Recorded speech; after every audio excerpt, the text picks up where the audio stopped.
Good morning, everyone. Good morning. Welcome to the Tuolumne County Board of Supervisors, April 9th, 2024 meeting. And we will get started here. And I've asked Quincy Yelly to lead us in the pledge, please.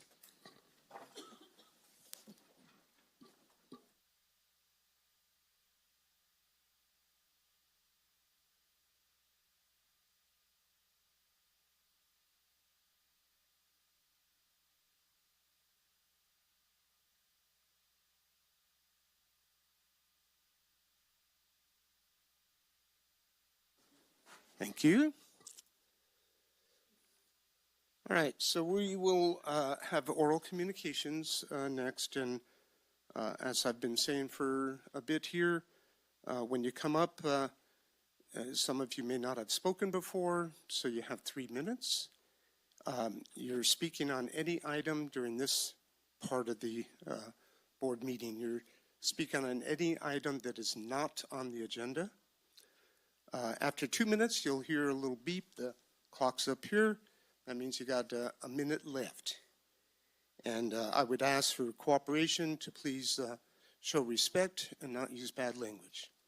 Thank you very much, and I'll open up oral communications.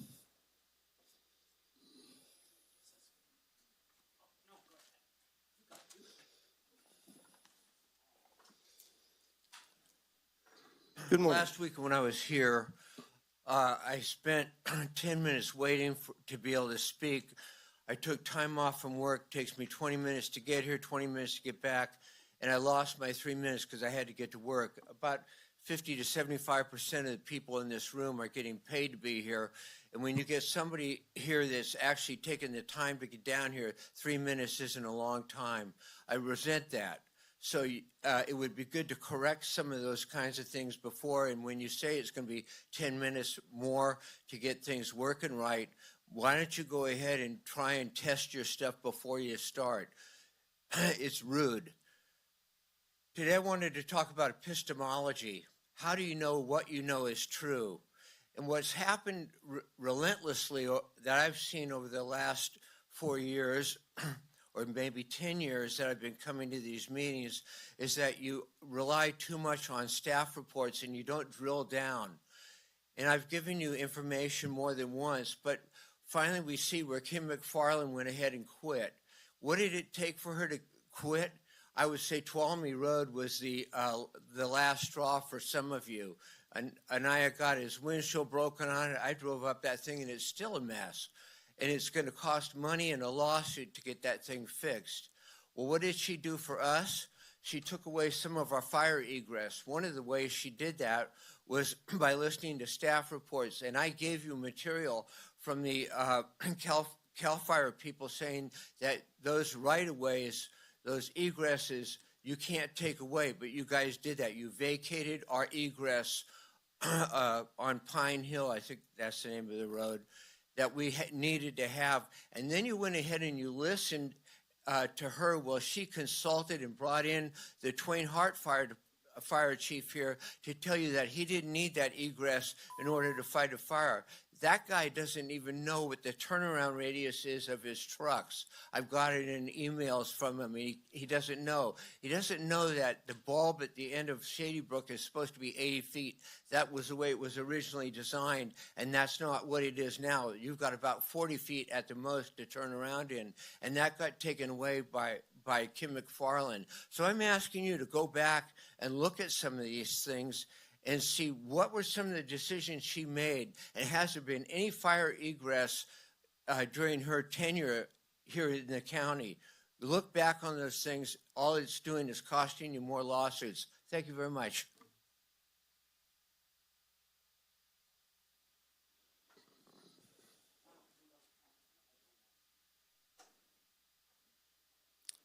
Good morning. Good morning. My name is Randy Hanbelt, citizen of Tuolumne County. We're here to talk about two important things, and I'll get them done in 3 minutes. Okay, first of all, it's time for the spring concert by the Columbia College Community Chorus. I'll leave these with you, and hopefully you'll post them. Glad you could show up. Don't miss this. This is one of the highlights of the year. The other one is Sounds of the Season at Christmas Time. This is an amazing concert by these singers who just know what they're doing in terms of singing in a choral group. And Dr. Daryl Hollinger, I believe he's resigned, so this is his last season. He is an amazing musician. He's a composer, and he is just amazing. He incites these people to do their best. I urge you to come to this. It's April 27th and 28th. It's 3 o'clock in the afternoon on both Saturday and Sunday, and you can get tickets online. Okay, the other thing I hear, unlike the previous guy, I happen to think that Kim McFarland did a great job for us. And this is her last week, I understand.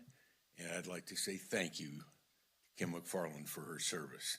I didn't notice the board doing that, so I figured I better say it. Thank you very much, and thank you, Kim.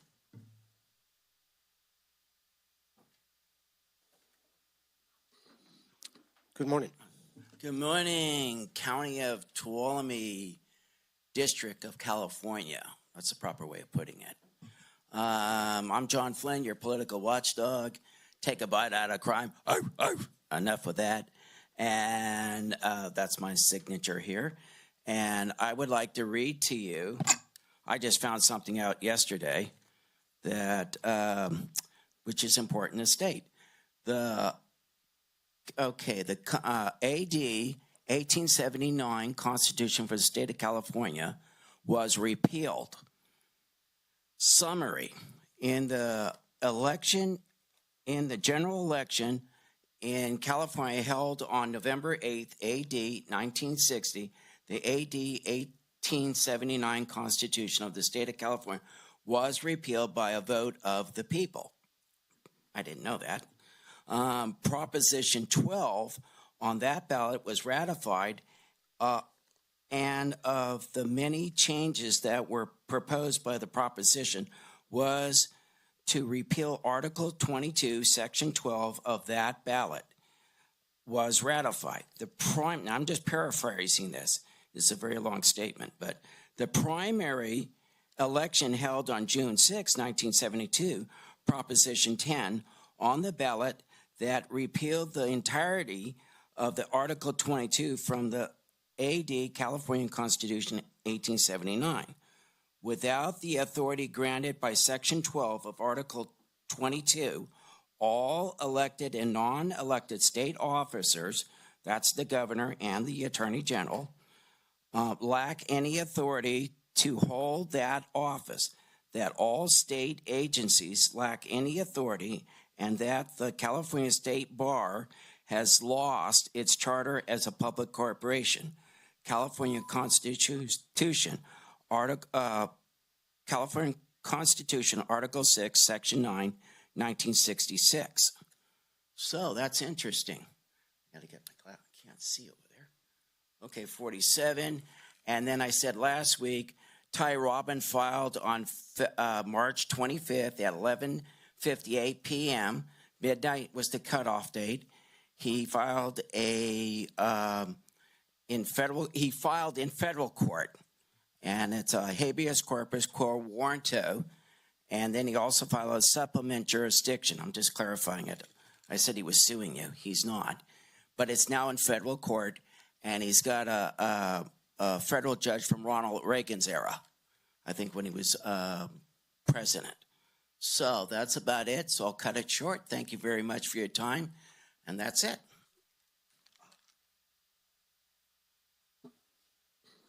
Good morning. Good morning. Allison Daniels. I am the president-elect of Tuolumne County Association of Realtors. I just wanted to make you guys aware on the 24th of April, the Young Professional Networks, which is the Tuolumne County Association of Realtors and Affiliates, will be doing a family-friendly business crawl downtown. And it will be like a treasure hunt, and it's free to everybody. It'll start at RE/MAX, and it has about 20 businesses involved, and there'll be some prizes and some appetizers and drinks for everybody. So please come. It's going to be from 4 p.m. to 6 p.m. will be the crawl part, and then an hour of networking afterwards at RE/MAX. So, all right, thank you. And the date again, please? The 24th of April. Thank you. And the young part is young at heart. Yes, young at heart. Yes.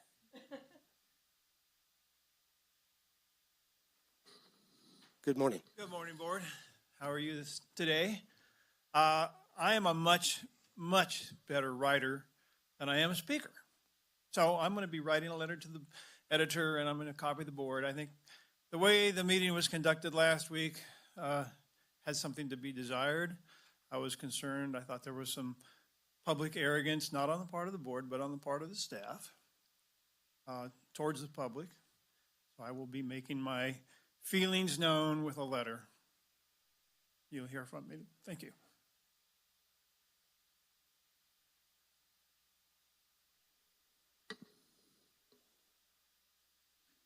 Good morning. Good morning. So I too want to say thank you to Kim McFarland. I think she's been absolutely fabulous, and I would disagree that she's leaving over Tuolumne Road.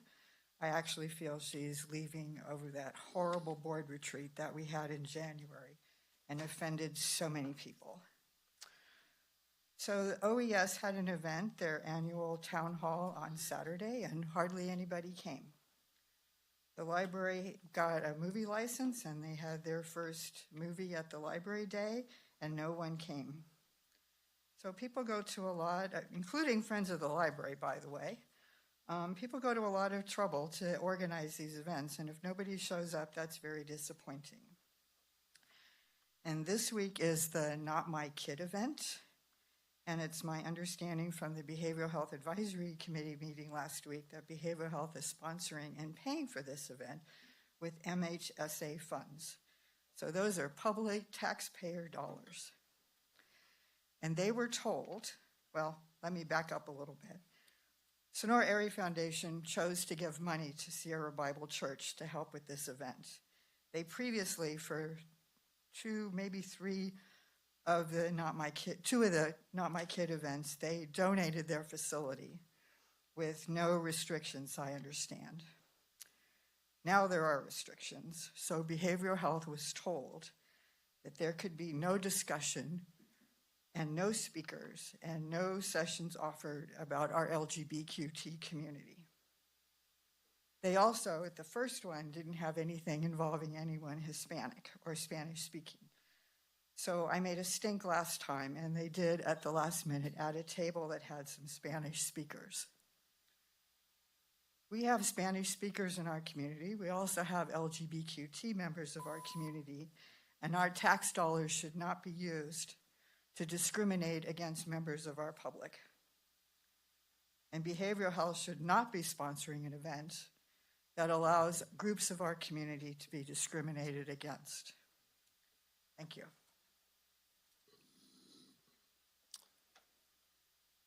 Is there anybody else that would like to speak? Okay, seeing none, I'll close oral communications. And just for the,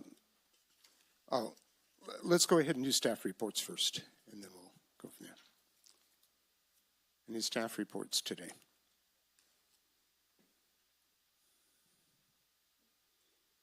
Okay, seeing none, we're going to move on to the agenda. We do have two items, item number 1 and 2, that we're going to take first, and then we're going to go into the Title 17. So I think these will go pretty quickly, and then we'll get started on Title 17. So if the clerk could please read item number 1.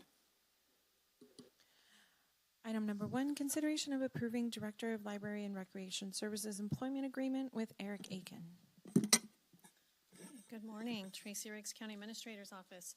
This item is actually on our Human Resources letterhead, but our HR Director is celebrating her 20-year wedding anniversary and is not here today. So I have the honor of presenting this item. So in March of 2024, we put out a recruitment for Director of Library and Recreation Services, and that position is listed within the Executive Confidential Unit. Your board did do interviews and selected Eric Aiken as your applicant to move forward for that position. A little bit about Eric. Eric began working for the county in 1997 when he started working in the aquatics program. He was part-time then and eventually promoted to the recreation supervisor 5 years later in 2002. He remained in that position where he planned, scheduled, assigned, and reviewed the work of recreation staff, providing a variety of recreation and community-based programs and services. In 2019, he then became the supervisor of library and recreation. And in addition to, sorry, I'm reading her memo and you can tell I'm messing this up. So in 2019, he assumed supervision of library and recreation services and has continued in oversight of both since that time. The contract before you today is to appoint Eric Aiken as the Director of Library and Recreation Services. It would become effective on April 7th, which is when our pay periods begin, and would go through April 6th of 2029. He would be at the range of 158, which is step 2 at 43.77 per hour, which is equivalent to about $91,000 a year. He's also eligible for all benefits as outlined in the Executive Confidential Compensation Plan. Mr. Aiken is here in the audience if you would have any questions or comments for him. Otherwise, I would ask that your board would consider approving this contract. Thank you. Thank you. So, looking to the board, are there any questions of either CAO or Eric? Okay, seeing none, I'll look for public comment in this item. Is there any public comment? Okay, seeing no takers there, we'll bring it back to the board for comments. Supervisor Campbell. Thank you, Chair. Happy to start out. Yeah, I've worked with and gotten to know Eric over the years and watched his growth as an employee and as a leader within the county organization for both the parks and the library. And it's something that I know we've really needed at the library, is just that department level leader that has the authority to advocate strongly on behalf of the needs of the library and the parks. You know, I think one of the things that's really hindered both of the library and parks is that they've always sort of operated as an island, as their own kind of thing. And so in talking to Eric, I think he's spoken a lot about working with other departments and advocating for our libraries and our parks at the state level a lot, and that's something I'm really excited about. And it's hard to change once things have been done a certain way for a long time, but I think Eric has some really good ideas on how to do that, and I'm looking forward to seeing how he's able to make that happen for these extremely important resources in our community. So I'm really excited to have him in this new position and looking forward to the future. Great. Supervisor Half.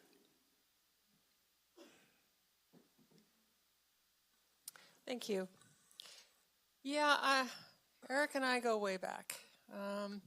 I was the senior analyst over recreation when it was just recreation back in the day, 2007 and onward, when Mike Russell was the head of recreation. And so I've seen Eric in lots of different roles, and I've seen his evolution coming forward and appreciate all the growth that I've seen in him. I would caution that communication is still a big deal, and to continue working on that, working with staff, working with friends of the library, working with all of the different folks, especially in the branch libraries that don't get the attention that the main library gets, in order to bring everybody together as a group. I think there's still a little splintering, and I would hope that you know, the communication that you have with them helps to unify that, because there's still a little ways to go, and I'm hoping that you can help to pull that together. And I'm excited to see this next phase. Thank you. Supervisor Brandon. Great, thank you, Chair. I wanted to echo the same comments. I haven't had as long, I think, as Supervisor Campbell has had being able to know Eric, but over the time I've been here at the county, I've known you to be a dedicated, open-minded, communicative employee that I think is going to do a very good job in this position. You have worked your way up through just about every job, I think, in that entire department. And that's something to be recognized and respected. You bring a wealth of experience there that I think is going to be so helpful to your team. And I know that we have a lot of things in the future to work on too. This is moving into that strategic level, the department head level. And for districts that do not have libraries or some of these other facilities such as mine, being able to plan for those so that every community has access to those programs is incredibly important. You got a lot of challenges. I think you're up to meeting them, and I'm looking forward to your leadership on it. Great. Supervisor Kirk. I may know Eric the longest. He gave me my first lifeguard job when I was 16. But that's not why I'm going to support the position recommendation. I know during COVID we had huge dismantling of libraries and parks and movement, and I know Eric weathered that storm well with the staff. So like Supervisor Half and Brandon said, there's still things to be done into the future, so I'm confident you'll be able to do it. So. All right. Eric, I've gotten to know Eric. We meet monthly, sometimes more as needed. We've had good sharing of ideas and concepts, and I found Eric to be very proactive and forward-thinking, which is what I believe is exactly what's needed for that position. I look forward to your leadership in doing that. And with that, I'll look for to the board for a motion to appoint. Chair, I'll move that we approve the Director of Library Recreation Services agreement with Eric Aiken and the staff recommendation. I'll second. Okay, motion by Supervisor Campbell, second by Supervisor Brandon. All those in favor, please say aye. Aye. Aye. Any opposed? Abstains? No. Congratulations.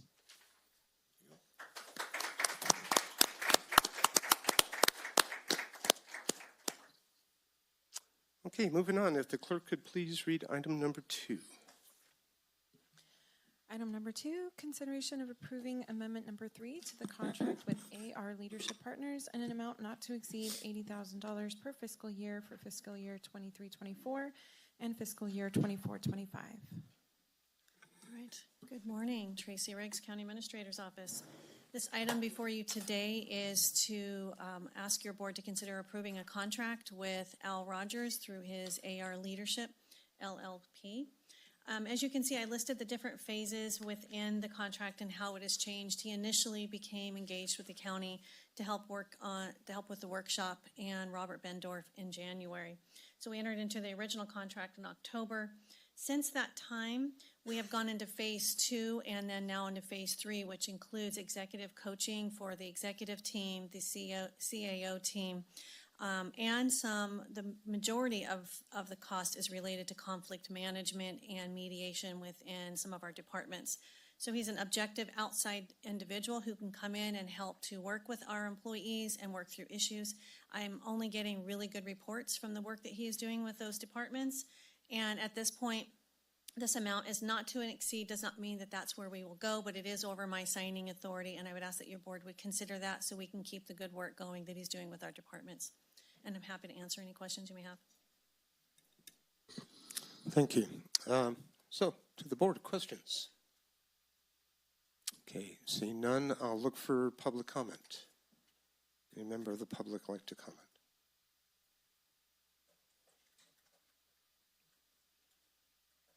Welcome. Thank you. I greatly support this. I think he's absolutely fabulous.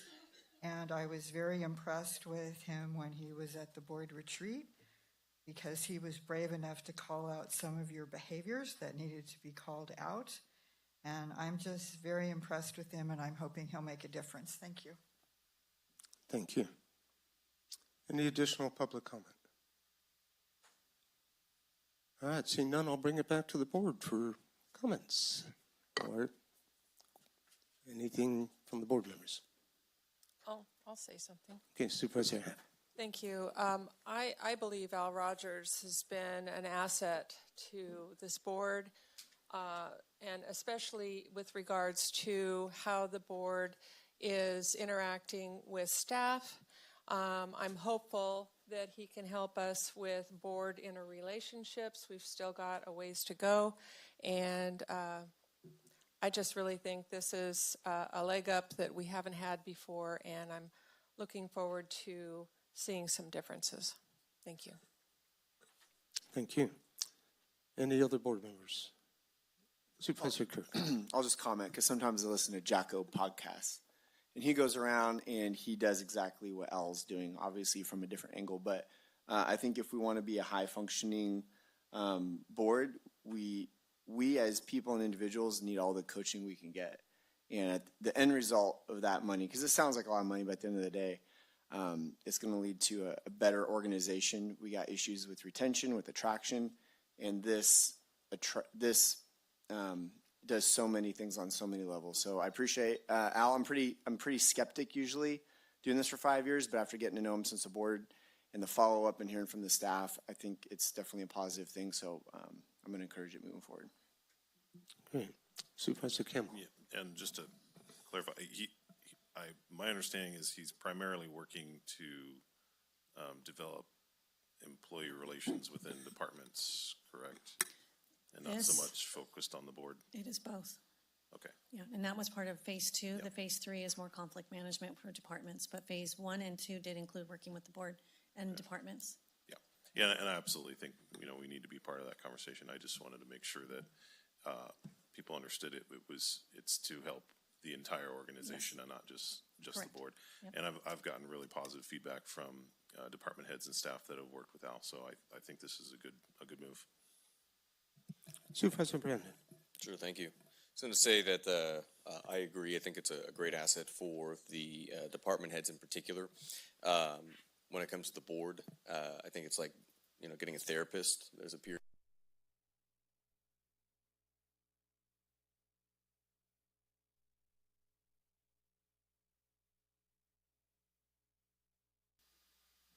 Okay, so we are going to resume.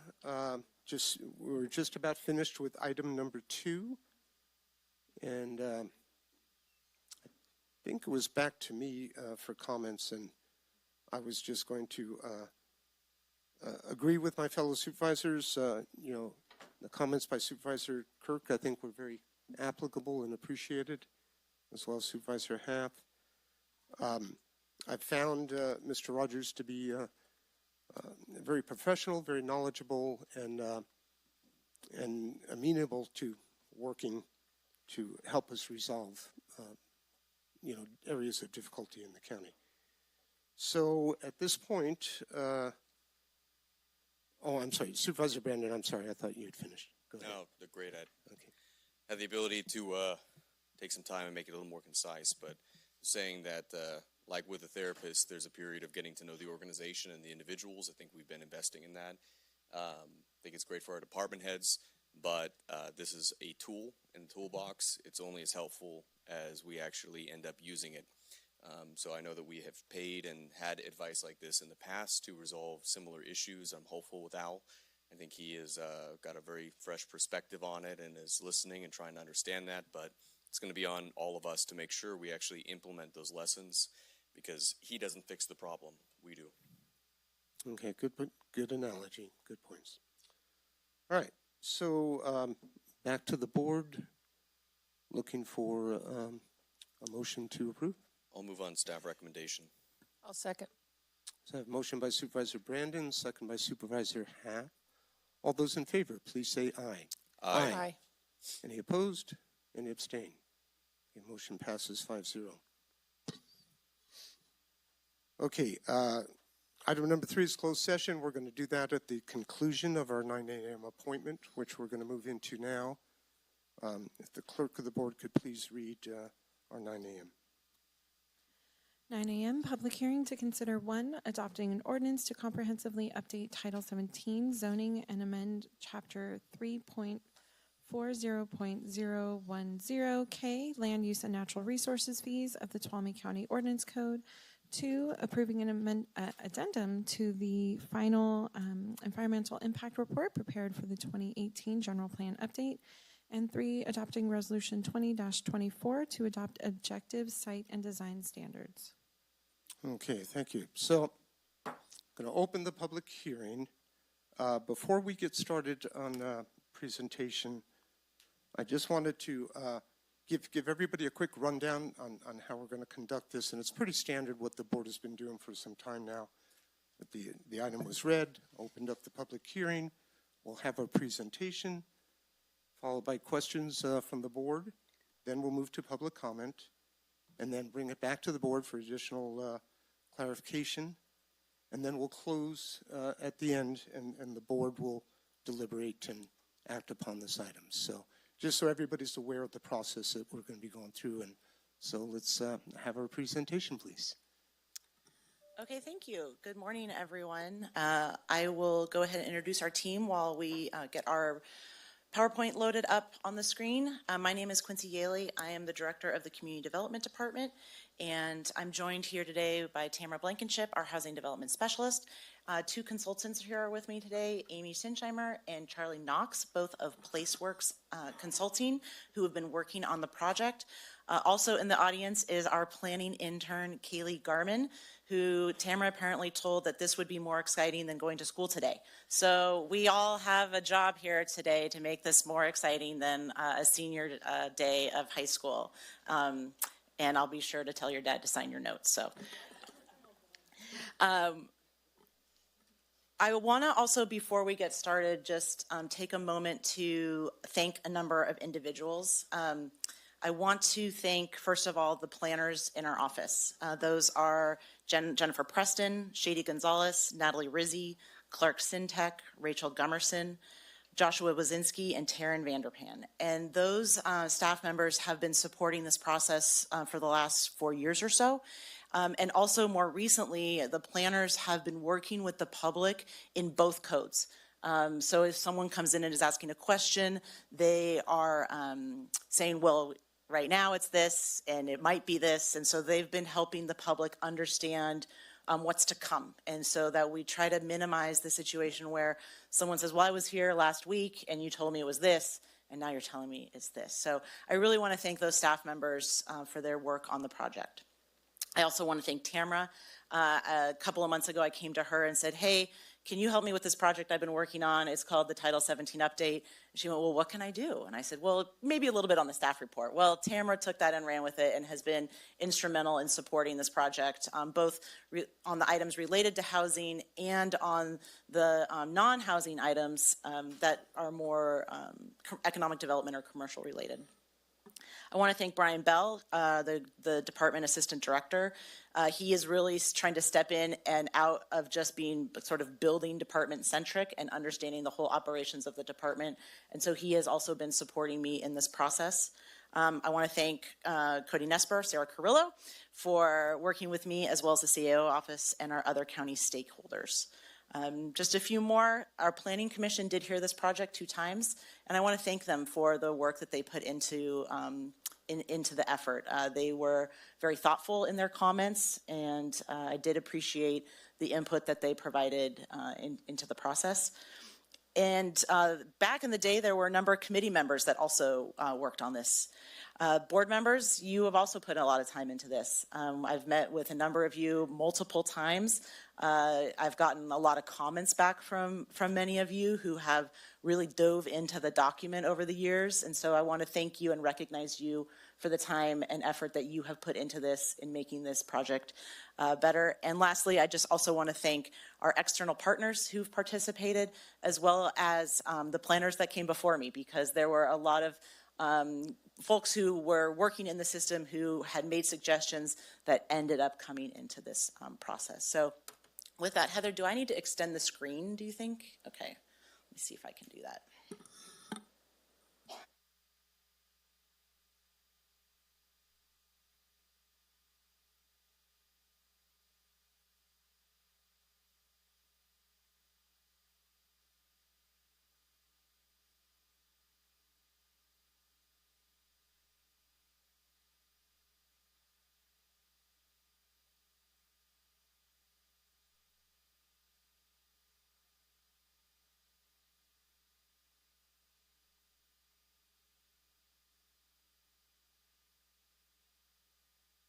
Okay, we'll get started. So in this item today, this is a summary of the format that the presentation is going to follow. Talk about project goals. We're going to give a summary of the project. I'll go over some of the key changes. We're going to talk about the environmental review process that the project is utilizing. And at the end, we'll have a discussion. And then as Supervisor Goldenberg discussed, public comment, additional deliberation, and potential action. So in summary, to start with the summary, is that today there's 3 components to the project. One is the approval of the CEQA addendum. That's the California Environmental Quality Act addendum for the project, and the staff will file a notice of determination with making the findings that are outlined in your staff report. We're asking the board to approve the ordinance to update Title 17 as well as Section 3410010K.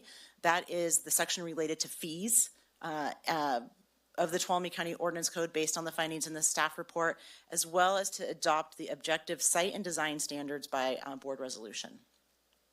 At this point, I'm going to turn it over to my counterpart here, Amy, who's going to walk us through the next few slides. Good morning. Thank you, Quincy. Nice to be here. We began working with the county in early 2020 on this project, and that was following the adoption of your general plan in 2019. So this is a follow-up implementation piece of that work. We started with quite a bit of outreach and working with committees. We'll have a detailed slide on that in a couple slides. And also working with staff to understand the issues that had been already identified with the existing Title 17. We also are bringing in state law as part of this update and best practices from our other work. A lot of the public meetings and meetings with committees, Planning Commission and the board then occurred in the 2020-2021 time period. The first public draft was posted for review, made available for review in 2021, and now we are here at this point presenting this to you for consideration to adopt. As you can see, there were quite a few things that informed and drove the project down here at the bottom, and I think the next slide builds on this.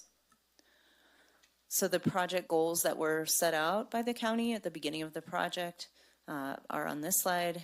Includes community concerns, looking to simplify the development review process, implementing the general plan, as I mentioned, meeting state housing goals and regional and local housing goals as well, and then making sure that the update is consistent with state and federal law, looking for ways to promote infill and mixed-use development in certain parts of the county, and updating this document and the way that it's implemented to be more transparent and predictable and consistent when someone is looking at the document and also when they come to the counter to talk with the staff.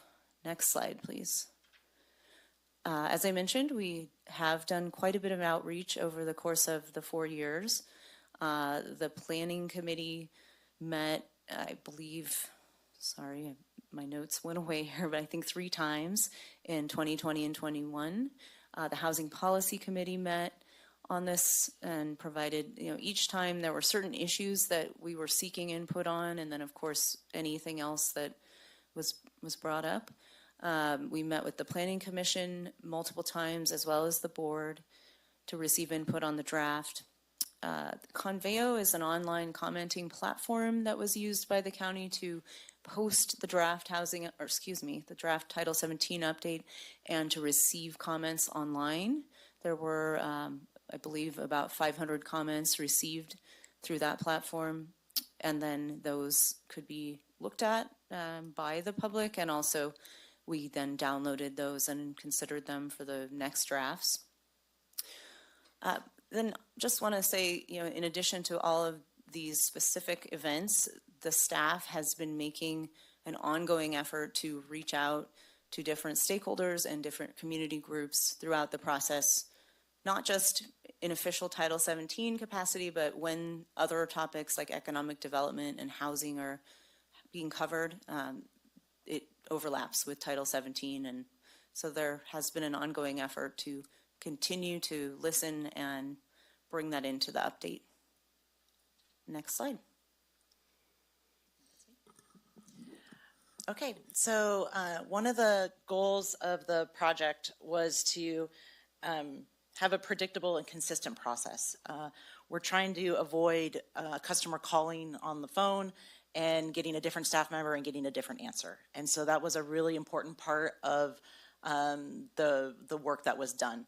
And that started also with the reorganizing the document. It was totally rearranged.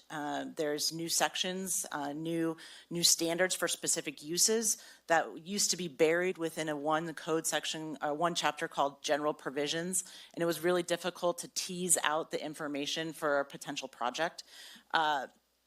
Also, and you'll see a picture of it, we moved the land use, the permitted and conditional land uses into a table so that it was easier to read. So if you just went to the table, you could see your use and then look at all the zoning districts that it could be potentially allowed in. The transparency with this process really starts with the code, making sure that when someone goes online or picks up a physical copy of it, that they understand how things are processed, approved, appealed, and there were red lines to this code initially, and when we published it, there were red lines. But due to the massive reorganization, after 2 years into it or so, we moved into clean versions. And we've been trying to track that through these last few weeks to make it as simple as possible for those who are participating in the process to understand any of the last minute changes. This is a list that's in your staff report that it's a summary of what the staff felt when we got to the end of the process. It's what we felt were the key changes in the code that really responded to the overall project goals, which really did also include any of your board strategic planning documents or your board priorities. And this project is one of your board priorities, so completing this project will be a big check mark for the board in completion. And it also relates to other board priorities regarding the development of workforce housing and supporting economic development. And we're going to go through this list a little bit here today. So one of the new parts of the code is in the approvals, appeals, administration, and enforcement, which doesn't sound very exciting, but is probably one of the most important things that we did. The proposed update gives names to things that we were already doing. And it gave clarity to those who were asking questions about what that process would be. And it gives instruction to staff members on how to handle certain situations. So, for example, we would get questions about people wanting to change their projects. And there was not clear direction in code on how to do that. This is a project that's already been approved. And so the staff would do their best to, respond to the request, but it wasn't a consistent response and it wasn't clear to the public on how that was going to happen. And so that's an example of where it might look like there's new authority that's being given to the department, but actually it's putting a name and a process to something that we've already done. And so this is a list of a lot of those things where they're not things that are new for us, but they're either have new names or improved processes. And so I think that is really a key component of ensuring clarity for the public. We've talked a little bit about ease of use. This is an example of a page from the land use table where in addition to showing what if it's permitted or conditional, it also gives a hint to any additional regulations that may apply to that land use so that you don't have to go searching through the code.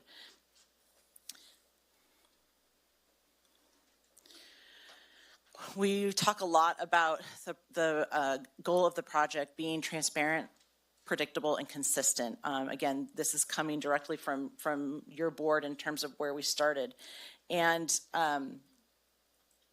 the language in the code needs to be really clear so that no matter who is staffing or who is the director of the department, the instructions are very clear to that person on what to do.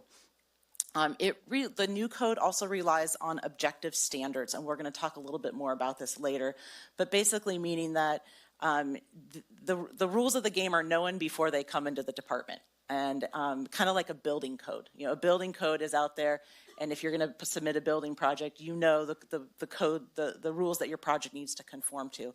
And so we're trying to pull that into the zoning code as much as possible. I want to talk a little bit about streamlining or by right development. That was a goal of the project, and in addition to looking at the general plan and getting direction from that, we also relied heavily on our staff. When our staff processes repetitive permits and the outcome of those permits is the same, meaning that the conditions of approval from one site to another site to another site all are the same, that's a key to us that, hey, maybe we can pull that out of a discretionary review, make those objective standards that then go into the code, and that project can become ministerial. And so you'll see us talking about that today. By right development does not mean no review. Ministerial review means that it's done by all of the county stakeholders that would normally be involved in reviewing that project. That could be the fire department, the public works department, solid waste, or environmental health. But it's done at a different point in time. So it happens through a ministerial review, not a discretionary review.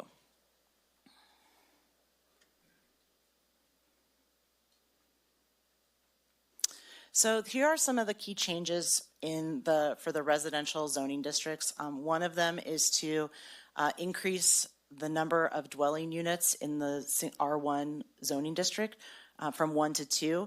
This does achieve our project goals of responding to community concerns about increasing the amount of housing. It also brings in consistency with state and federal laws that are there to add density into areas with services. Another change that we're proposing is to allow multi-unit residential development as a permitted use in the general commercial and neighborhood commercial zoning districts. We think that this would allow the reuse of existing commercial properties that could be turned into residential units. We're also looking to allow seasonal and resident employee housing in hotels and motels. This is in direct response to what our customers are telling us out in the world, that our communities up the hill are being impacted by the lack of employee housing. And so this is a potential to provide some potential assistance to that. Another change that we're proposing is the use of, and asking you to adopt today, our objective design standards. This allows us to exercise local control over streamlined projects. Tamara's going to talk a little bit more about that, but the objective design standards, they're rooted in state law, and we're proposing to use those for projects where the zoning and the general plan would allow that development to occur. And that they wouldn't need a tentative subdivision map or any other sort of like a planned unit development, any other entitlement. So we're going to talk a little bit about that too. In our commercial zoning districts, or commercial land uses, I should say, economic development related items, one change is to allow biomass projects by right in AE zoning district. And those would need to be located on a state highway to ensure that we're not having impacts to local roads. So, AE zoning districts that would need to be adjacent to the highway. We're also proposing, and this is a community development department staff recommendation, is to allow some small commercial projects where they have the right zoning and the right general plan, as well as meet a number of other criteria, that those would be allowed by right or with a ministerial review rather than under a discretionary review. The criteria that would need to be met, so we call it the streamlining box, the box that the project would need to check would need to have the availability of services. It would need to be on a maintained roadway. no cumulative impacts, so, off-site impacts if it had issues with additional off-site intersections would need to be, it would not be able to be streamlined. If there were cultural resources or scenic resources on the site. And the language for this proposal comes directly out of the California Environmental Quality Act. There is an existing exemption that does allow some small commercial projects in the right place to be exempt from environmental review. And so our staff is proposing to bring that language into our code to allow a ministerial review. We further, I think, are buffering any potential impacts from streamlining by, again, referencing another part of the California Environmental Quality Act, which is what we call the exceptions to the exemptions. And so there's sort of two sets of criteria that a project would need to meet in order to be able to be streamlined. So it would have to really be quite a magical project. But we wanted to put that out there as an opportunity that if there was the right project in the right place, that they could move to a building permit. Lastly, on this slide, staff is proposing home occupation permits.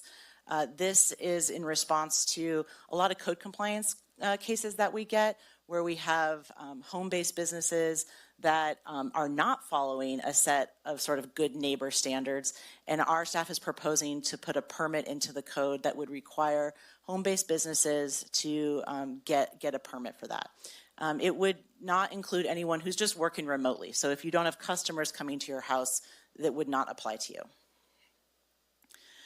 Some additional changes that we think are to meet the goals of the project. One is eliminating the requirement for a use permit for restaurants that are going to serve alcohol within 200 feet of a residential district.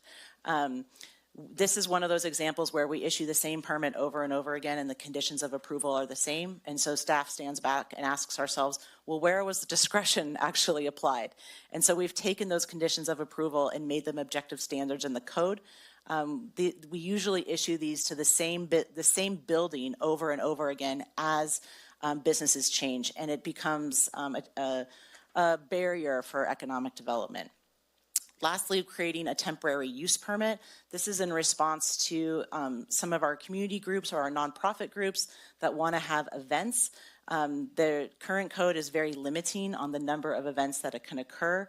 And if you exceed that number of events, then you have to go through a full-blown use permit process. And so we've sort of created an intermediate process that's can still ensure that these events are happening in a safe manner, as well as control for noise and traffic and things like that.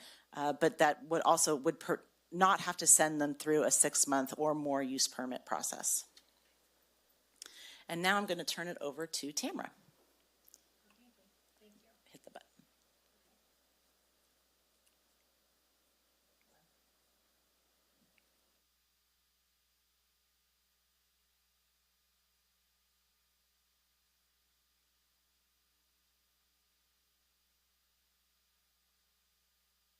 Now?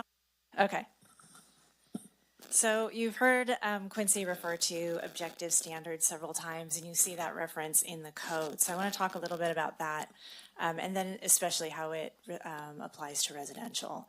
So objective standards are defined in government code, and those are standards that involve no personal or subjective judgment by a public official and are uniformly verifiable by reference to an external and uniform benchmark or criterion available and knowable by both the applicant and or proponent and the public official before submittal. And Quincy referred to this when she talked about transparency and how transparency really starts in the code, and it's really important for people to know what the rules are going to be, whether it be the public or an applicant before they apply.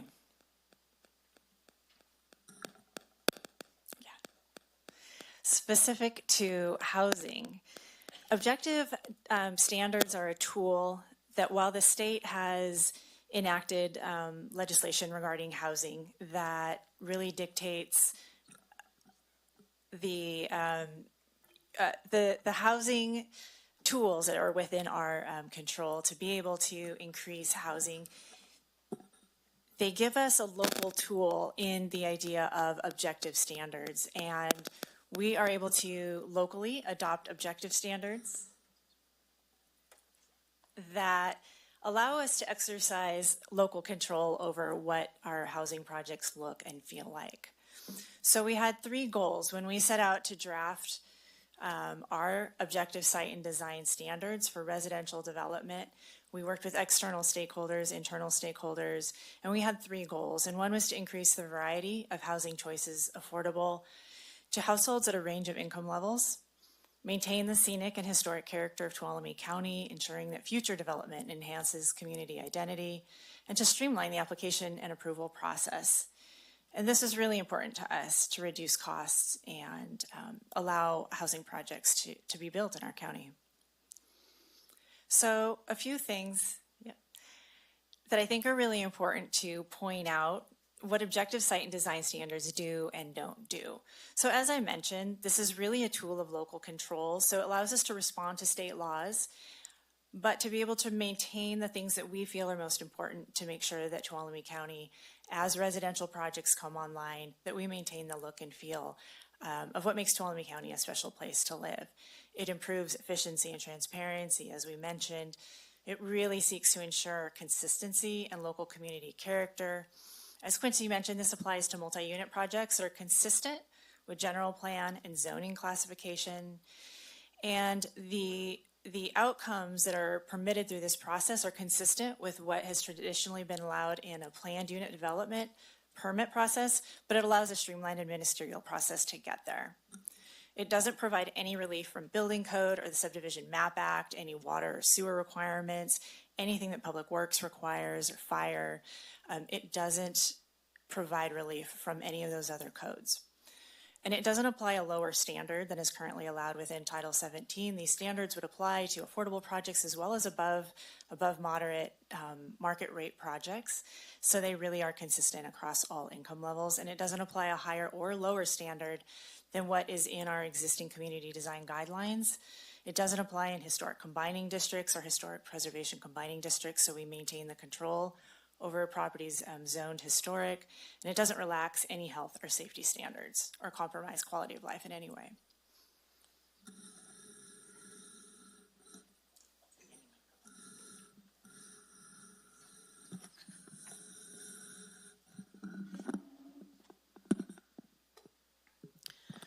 Almost done. Just want to talk a little bit about the environmental document that, or process that we're using for this project.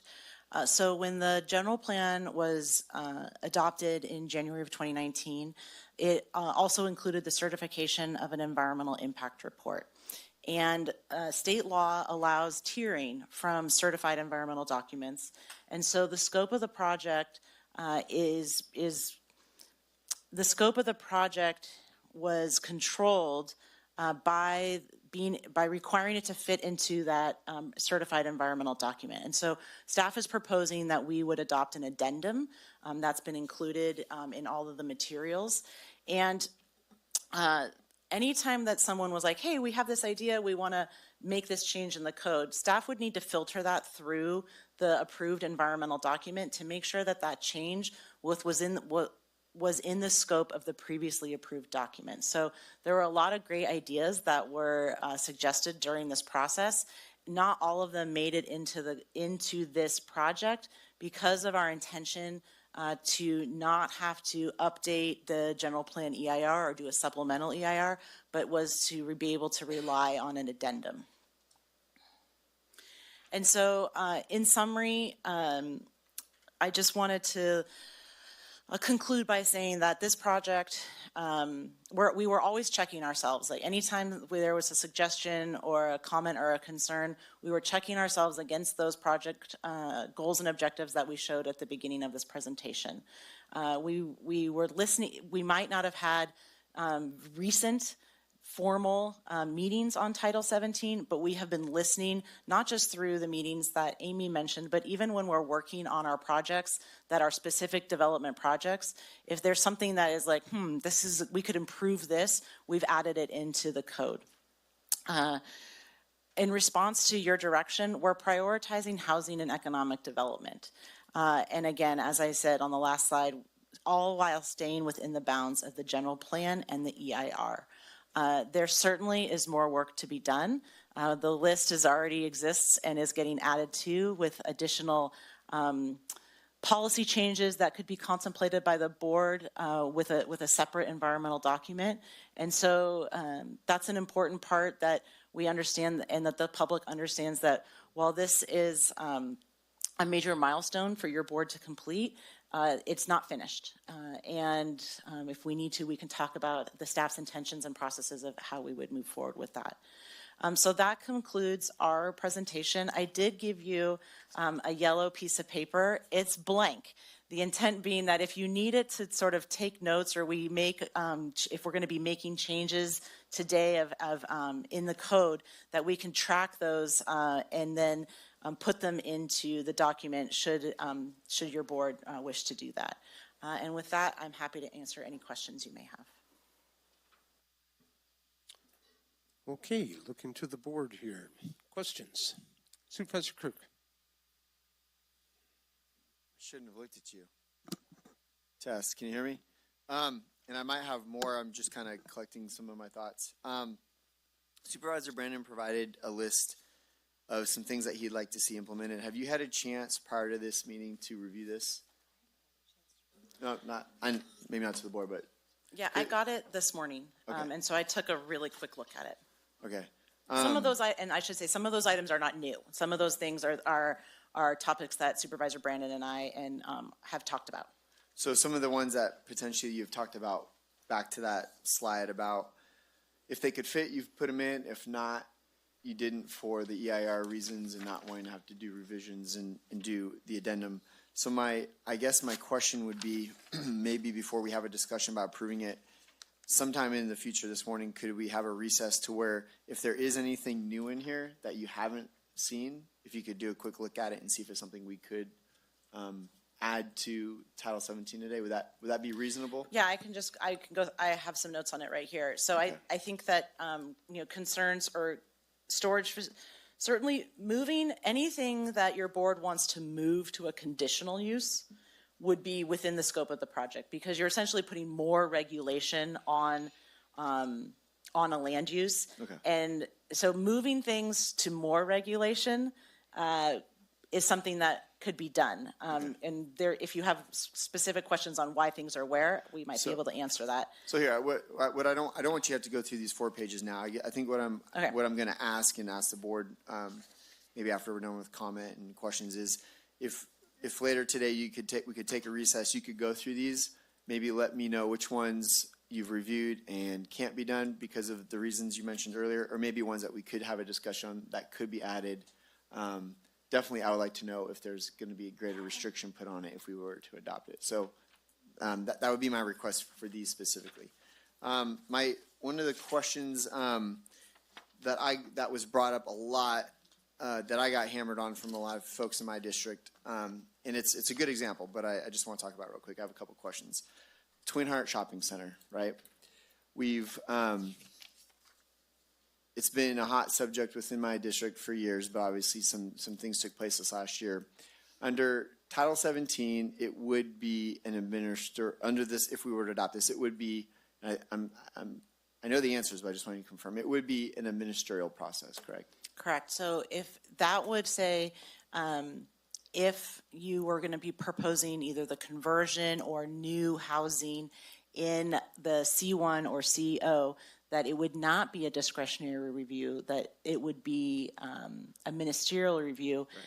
The project would still have to meet standards, right. Landscaping, layout, right. Parking, all of that sort of thing. And that review would happen in conjunction with those county departments, as I described, during a building permit process. The projects, though, would know what they need to meet before they came in. Right. Ministerial, you can't be objective. You can't be like, how do we feel about this? It either meets the code or it doesn't. Okay. And then if they did not want to meet those codes or did not want to meet those objective design standards, what would that process look like? It would become discretionary. So it would be if they wanted less parking or they wanted increased density beyond what they would be allowed, that would need to come through a discretionary review. And then depending on the project, it would follow the conditional use permit approval process or review process, which includes a director level approval or a planning commission with appeals through that as well. So one sense, they follow this. If they don't want to meet those standards, they go through the, like you said, summary would be the process that is currently in place. Planning commission, board, appeals, all that stuff. Correct. Okay. And I'm sure I have some other questions, but that's it for the moment. Actually, I think that's it for now, so thank you. Thanks. Supervisor Head. Yeah, I just have one question for now. I'm sure I'll have lots of questions after public comment. But I need some clarification on the biomass zoning, the AE. I know we have two big projects that are in the planning stages, one from Golden State Natural Resources and one from Yosemite Clean Energy. Are those both on state highways? The Golden State Natural Resources project is not in an AE zoning district. So it would not be considered for a ministerial approval because it's M1, I believe, light manufacturing or manufacturing. We don't have an actual application yet from Yosemite Clean Energy, but that project is proposed in an AE district on a state highway. Okay. It would go through all, even though a project is going to have ministerial review, it still can't violate any other state or federal laws like wetlands, endangered species, air pollution. It would still be required to get construction permits from air pollution control. So there would be in that specific situation, there are a lot of other controls on the project that they would still have to satisfy. Okay. That answers my question. Thank you. Supervisor Brandon, go ahead. Great, thank you. And as mentioned, I had a typed up list of some of the things. Most of those are, I think all of them at one point or another we've been able to talk about over the past 3 years. It's kind of interesting to think of 3 years of life into this particular document. I had a few new ones that I wanted to ask. This is from the presentation. One of the things mentioned was the home occupation lists of what's allowed. Under that, it has prohibited businesses. It includes a lot that I wanted to ask what was the justification? I know that obviously an auto repair shop, that type of thing, very clearly we would not want in a residential area. But personal services, or another one is, hotels, motels. We don't allow that. It is a prohibited business. So what's kind of the justification with the prohibited businesses? Sure. So we derive that from looking at other jurisdictions' codes, as well as what we get complaints about in our code compliance division, and so use those as both as guidance to develop the list. Okay. Wanted to ask about with the objective design standards. We talked about the historic preservation element of it. I think the historic design overlay is something that will cover it, but obviously I think what's kind of been talked about is there are areas not in historic design review overlay that have an impact on scenic corridors or kind of the surrounding area. I know there's a bottom-up process where landowners can petition to have that added to their property. But the two questions I had is, one, is there a top-down process to be able to implement that strategically? And two, what's the enforcement mechanism, since that still seems to be aiming towards local planning commissions that were disbanded?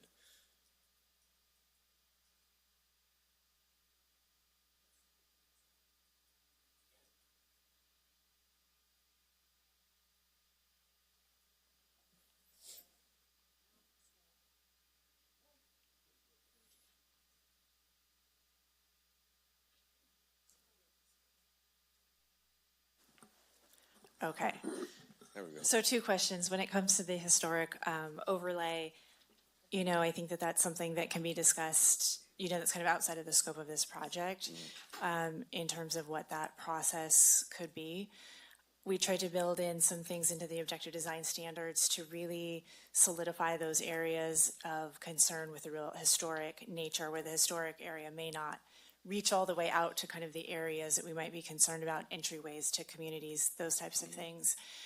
Can you repeat the second part of that question, please? Yeah, what's the enforcement mechanism? So obviously there's guidelines and there's rules. That's when one of the challenges is who actually makes the decision or can you submit a report to that violates that or is doing a planning review of it, especially in these? Yeah, so Quincy might want to speak a little bit more to this. Actually, I'm going to let Quincy respond to this. So the question is, what is the enforcement of objective design standards? And the enforcement is through the ministerial review process, actually. It's like a pre-enforcement because the only projects, they're going to have to meet the objective design standards before a permit will be issued. And so then they go to construction. And so if they decide not to build what's on their approved permit, we handle it just like we handle any other permit that doesn't follow the approval that we give them. So we would revoke it. They'd have to make changes. They'd have to revise their project. So the enforcement of it comes through the review and approval of it, and then goes through the completion, the monitoring of the completion of the construction. Okay, so it's only new construction, obviously not applied to anything that's permitless or existing. Correct. So if it only, in the objective design standards, that it discusses what projects the standards apply to, and that is new construction. So it's not like a design review or where we would, any, door change or window change would need to go through objective design standards. The standards outline what applies, and it does not police an area to make other existing development come up to any standards. Okay. I want to ask about ADUs. There was kind of two main issues. Of course, we passed an ADU ordinance, and I think generally have wanted to see more developed. I think it's been a little weak so far, and I think that's a lot of areas that have passed that. They trickle in, but it's not been like a flood of them coming in, just because we legalized them, but it's not removing all the restrictions. I wanted to ask specifically about one was AB 1083. This allows for the sale of an ADU separate from a primary dwelling. This passed while Title 17 was in process. We talked about that. It explicitly says unless you meet a large number of conditions, you can't sell an ADU separate from the property. I'm just wondering why that wouldn't be included, since in alignment like SB 9 and 10, we're incorporating the maximum flexibility from state laws. Good morning again. So it's a law that just went into effect January 1st of this year. So that's one reason that it wasn't considered earlier in the process. Mm-hmm. It's an option for the county to allow more broadly, as you said. So it's, I believe, something that could be discussed and considered. Okay. And if you want have been recommended? Some input about like the pros and cons of that, and we can talk about that as well. Okay. And then the other one is that it says if you build an ADU, we have a short-term rental discussion that's going to be coming to the board. But this very prescriptively says you cannot use ADUs for short-term rentals. What's the decision behind that if we're talking housing economic development, trying to get more constructed? Oh, yeah, sorry. So I thought that was what I was partly responding to, is that part of the law as well. So that's the part where I think there's, pros and cons for each jurisdiction, whether or not you want short-term rentals in your accessory dwelling units. And this wasn't a topic that was discussed when the original ADU ordinance was passed. Mm-hmm. So the proposed change is just carrying that forward, that restriction forward. It's totally up to your board if you want to bring an item back to discuss allowing accessory dwelling units to be used as short-term rentals. Okay, I thought that the direction at that meeting was that we allow open uses for them, but maybe I don't. No, well, might have been the minority on that one then. And Supervisor Rain, I'm sorry, I'm going to clarify one more thing. Yeah. There are a lot of structures in the county that are lowercase ADUs that are just existing second units or guest house, some other type of overnight accommodation. And the ADU ordinance does not apply to those. So it only applies to structures that went through the permit process as an ADU, using all the streamlining and the timing, things like that. So I would say the majority of short-term rentals in the county were not permitted as ADUs. Okay, and I had a concern on that actually with the accessory structure ordinance talked about a limitation on basically you cannot build them for overnight habitation in any way. You can do them for pool houses, all kinds of other stuff. Is what exists within the county that's not going to impact their current use, they would be considered non-conforming, correct?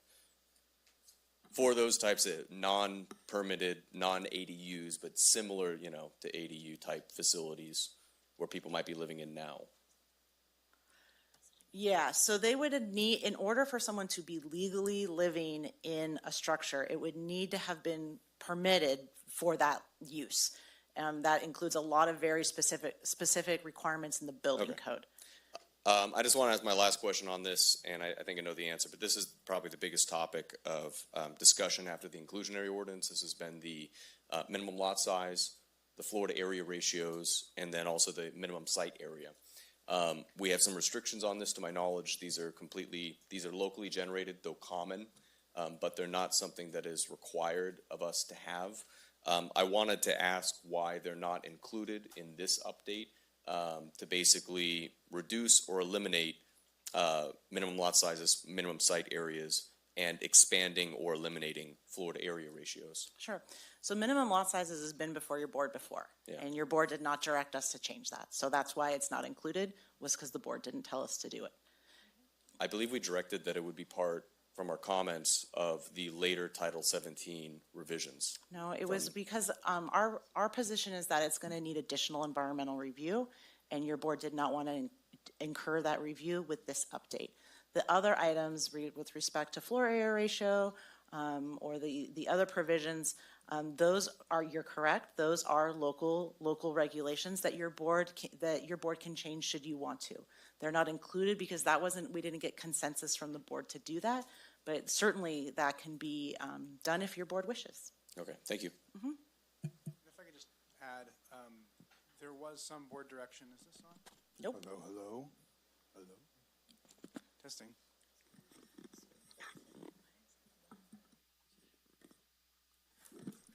I don't know if it's worth it, but I was going to say, there at that meeting where minimum lot size was discussed, the board did direct reducing minimum lot size. I believe it was in the R1 district, and that is incorporated in this update. By a little bit. Just wanted to note that. Okay.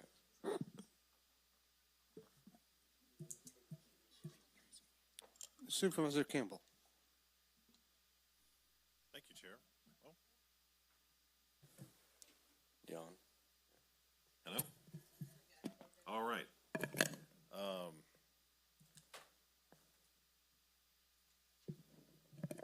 Things acting all goofy. Okay, can you hear me in the cheap seats back there? Okay, great. Well, thank you very much, Quincy and team, for the presentation. I also wanted to kind of call out all of the people that sent in letters and comments on this. It was, I mean, oftentimes I thought that the comments we received were very specific and very good information. So that was actually really helpful for me, understanding some of these elements and how they were viewed in the community, because I might have thought, you know, something looked a certain way to me, but then after reading some of the responses from our community members, I thought, oh, okay, I've looked at it a little differently. So I wanted to kind of highlight a couple of those just to kind of get an idea of where we're going with this. One thing that was brought up was a grading ordinance in chapter 12.20 in the changed the Title 17 the update. It allows the director. No, well, let me put it as a question. Does it allow the director to override the ordinance code in Title I for grading permits? Because the reason why that kind of struck a chord with me is that that's been an issue with some of the development that we've had in the past. Is not so much the development itself, but the grading and the impacts that that's created on county infrastructure and neighbors.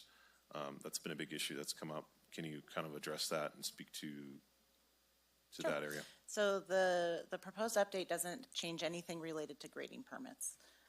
The grading permits are mentioned in the update because we're proposing to give a process we already complete a name, and that's called a zoning clearance. And so that is a step we're adding with a name to say, these are things we already do, but in order to allow us to organize it a little bit better, we're giving it a title.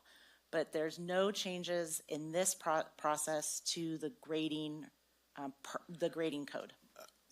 But it kind of reads like we are giving, like the Title 17 update gives the the director gives staff the authority to interpret some of the ordinance code outlined in earlier chapters, interpret it in a way, in a different way than how it's written, instead of just directing people to look at the ordinance code and defining it that way.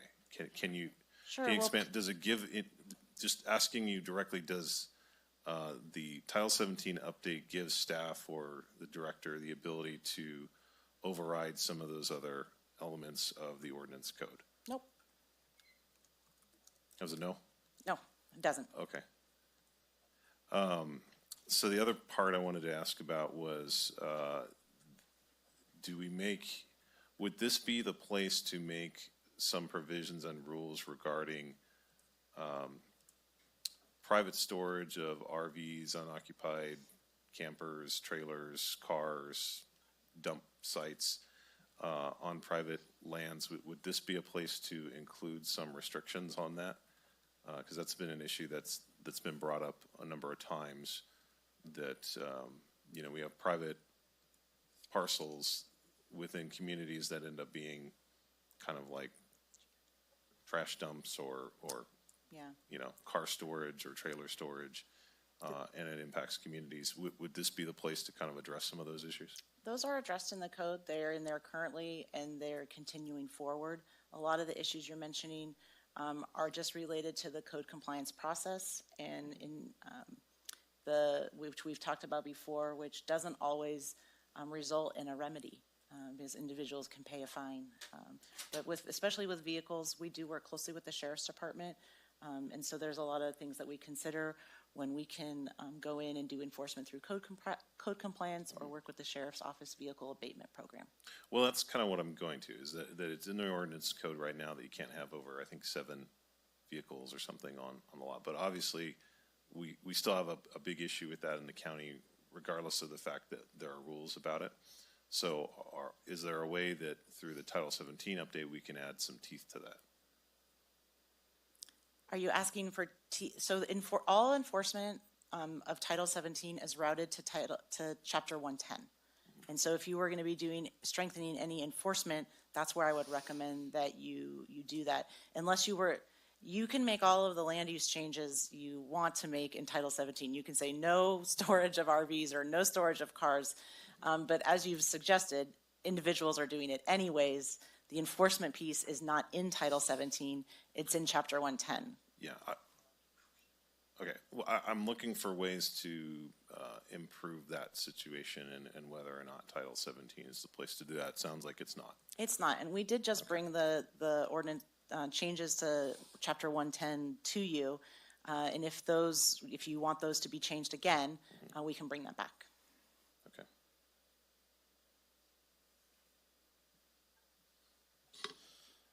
All right. I don't have any specific questions right now. I do want to, as was suggested earlier, review Supervisor Brandon's document and bring back some information, so we can have a discussion about it, because this is pretty new. Supervisor Goldenberg, I just wanted to note for the public that has been printed out and is available for the public in the table on the table in the back of the room. Okay. I'm sorry, was there a question? I'm just hoping that the board has a chance to read it. Correct. Because this just came to the dais today, and Yeah, so no, I haven't I had understand. time If I can clarify, these are existing conversations. I don't think anything in there is completely new, both at Title 17 and with staff, but I can't send it out to all 5 of us, right? So this is the first opportunity to be able to share it. Otherwise, I would have liked to present more notice. Right, and I have had several emails that I've not had a chance to read from constituents, from people in the community also. So I just want to make sure that the board, including myself, has had a chance to review all of the information before we get to the part where we start talking about what are we going to do. So if we look towards It can be bringing during that segment after lunch. It can be during lunch. As long as we've got a decent lunch Okay. period, I can do it during. I just want to make sure that we Okay. have a chance to do that. Understand. Yeah, I'm also interested in this. Supervisor Campbell said about the vehicle situation, but that's in a different place. But if there's anything we can do to strengthen that and start the enforcement, but if that's chapter 110, then we'll look at it there if need be. All right.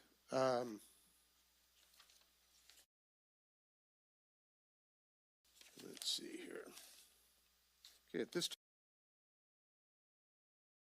time, I'm going to look for public comment. And we'll be listening and taking notes, both amongst the board as well as staff members, so please come on up. Welcome. Still morning, Mr. Chair and members of the board. Can you hear me? Thank you. My name is Mike Lemke. I represent, my comments today are representing many of the development community and our local building trades in Tuolumne County. Bottom line is we appreciate all the efforts that have been to date over the last many years. It's been a long time coming, too long, and we've been paying a price for that. Again, bottom line, we support approval of this. We need to move forward. But we also appreciate and recognize the value of that little yellow pad and the opportunities of dialogue in trying to improve this. A primary item that we had concerns with as far as fully addressing our comments was the lot size and calculation direction. Yes, there was a mathematical correction made at one point, but we don't feel that we ever fully addressed the lot size and component. We're not looking at increasing the overall density to our zoning, just how they're calculated in the process. Neighborhood development long ago ceased being a do-it-yourself program in California. Professional investors and Tuolumne County landowners have long ago learned that painful lesson. If it were easy, we could point to local success stories. Why do we see new neighborhoods in other counties? It is the managerial responsibility to fix broken structure. The damage that has occurred from this over the many, many years, frankly, was inexcusable. It could have been better avoided. Now, staff has been doing a great job of opening doors of communication, fielding input, helping to nudge us, incorporating state positions on this. Again, the lot size calculation is something that we are going to hang our hats on, that we need to keep following up on. Think of it as neighbors gathering together to help splitting the cost of infrastructure, which directly impacts the cost of housing, biggest component we have on the house today. So yes, we are supporting approval, and we are trusting that you will support us to come back and help finish the job. This is our home. We got to make it right. Let's build local. Thank you.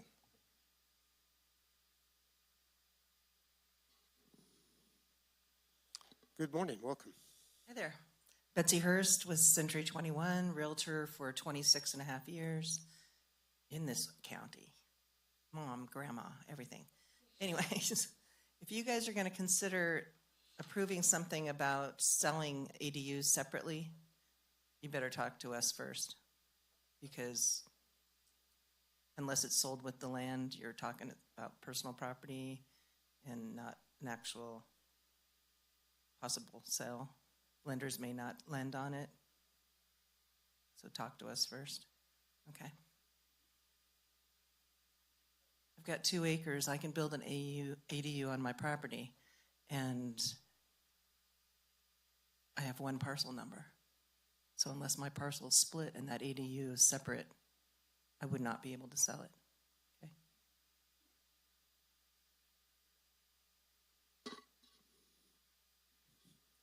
Welcome. Hi. Allison Daniels, Century 21 Wildwood as well, but also on behalf of the Tuolumne County Association of Realtors. I wanted to commend the staff, all that you guys have done. I know that this has been a huge undertaking, and there was a lot of historical stuff that you had to go through and clear up. And so I wanted to say thank you. You guys have been doing a wonderful job communicating with our team as well as the developers and other people at the table. So thank you for hearing us and listening. I think that you've done an amazing job, and I am also seeking your approval. Obviously, there's more work that needs to be done, and there are changes that can be made, but this has been on the table long enough. I think it's time to move forward. So thank you.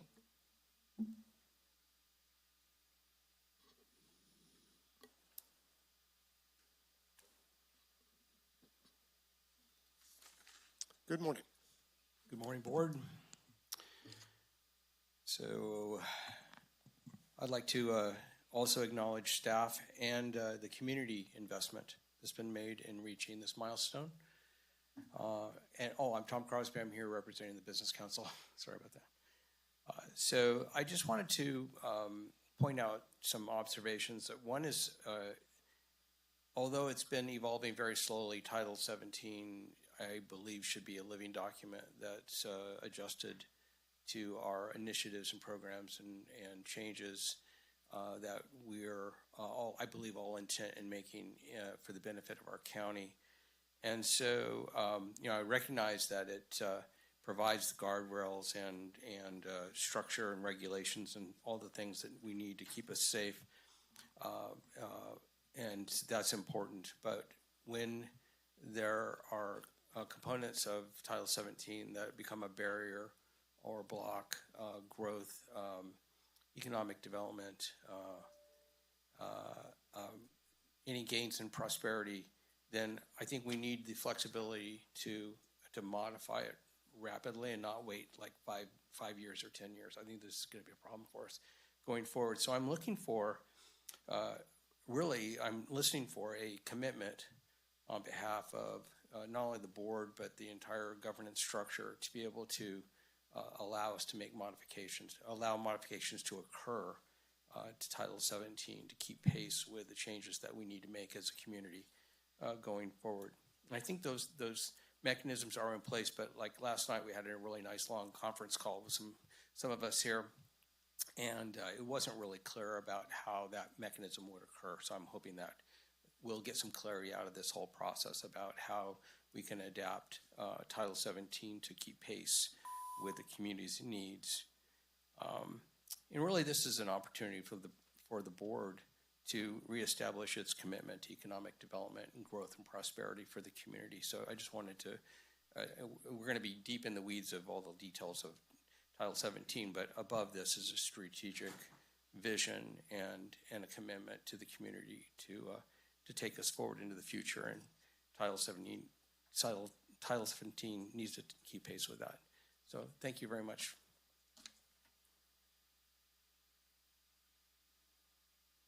Good morning. My name is Lorna Larson. I'm from Groveland, which is kind of a strange area in Tuolumne. We're kind of a different parcel of community over there. The reason I'm up here is I'm wondering about, with this Title 17, why there's no zoning map changes, an actual map that shows where these zoning changes are going to happen. I'm also concerned about the mention that there's going to be over 4,000 acres of agricultural land that's going to be removed from, I guess, the Williamson Act. It would be interesting to know where that's located. In Groveland, we've had quite a few meetings about economic development up there, and I'm concerned about the lack of information or lack of paying any attention to the infrastructure in Groveland. We have very limited water and sewer. It's pretty much maxed out. I'm not real sure how that's going to be addressed if you're wanting to increase the density of building there. We did have at one time a permit for Yonder Yosemite, which was a long process. The infrastructure was tried to be financed through the development of Melrose on the properties up there. which I am still not sure if that actually went through or not.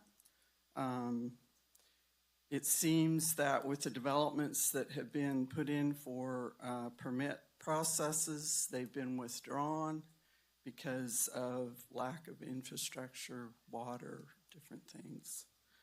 The historic overlay of the area is kind of interesting to me because we do have lots of history up there. I don't know if this applies just to buildings or actual, in my case, the Hetch Hetchy Railroad grade, which is seems to be, they keep trying to incorporate that into the design of the community there. So there's a lot of questions on this Title 17 that I don't feel are being addressed in Groveland. They're not clear. We don't know how they're going to be applied. We don't know what the impact is going to be. So I would really hope that you folks take your time and look at some of these issues. I realize it's been a long time getting here, but there's a lot of gaps. So I appreciate your time.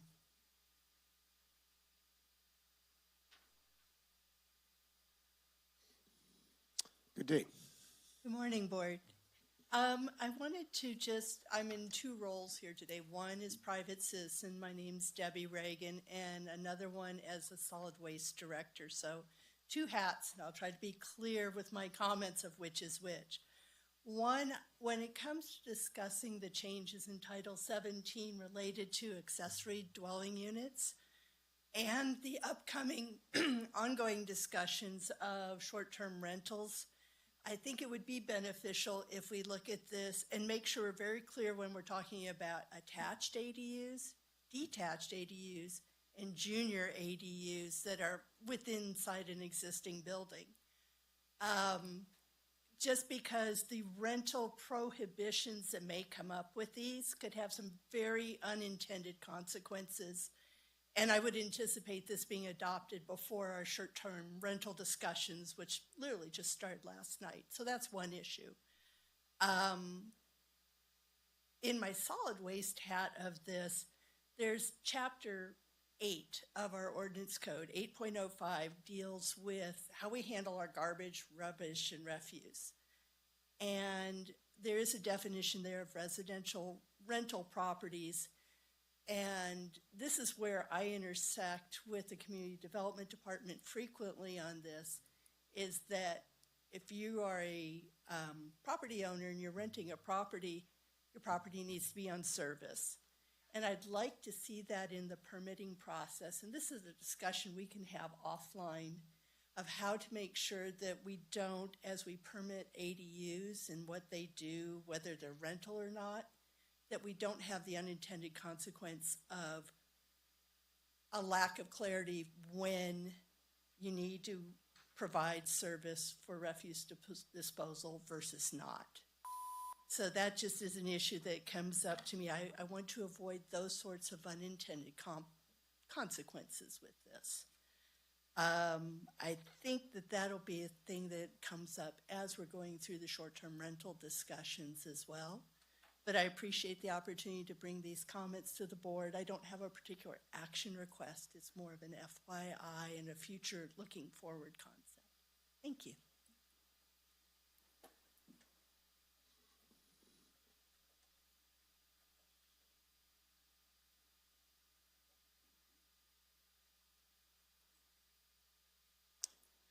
Good morning.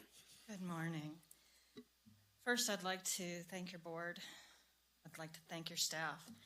And when we look at the historical context of how this has evolved, we're looking at probably more than a dozen years. And you all know that. I think a number of the audience member knows that too. And over that period of time, we've seen some board changes, we've seen community changes. And I think it's important when we put that into perspective. First, we had to adopt a general plan. That happened about 5 years ago. Now we're aligning to that general plan with Title 17. And while I would say that this may not be a perfect document, it's a good document. It's a good start. It's an important start because we need to move forward on goals that I've heard you articulate, previous boards have articulated, and this does that. And so it's really important. I would encourage you, as you move through this process, that you identify a process that will allow this to evolve. And I think that will be important for the public to understand that you recognize, again, it's an important piece. We have to move on if we're going to accomplish the goals that have been set forward by, like I said, your board, previous boards. It's important to move to the next steps and get it done. But for the public's understanding and for their support and buy-in, a process of understanding how this will continue to go on, I think would be important and go a long ways. So again, thank you. I appreciate the effort. I appreciate the direction to staff, and I appreciate staff's efforts on this.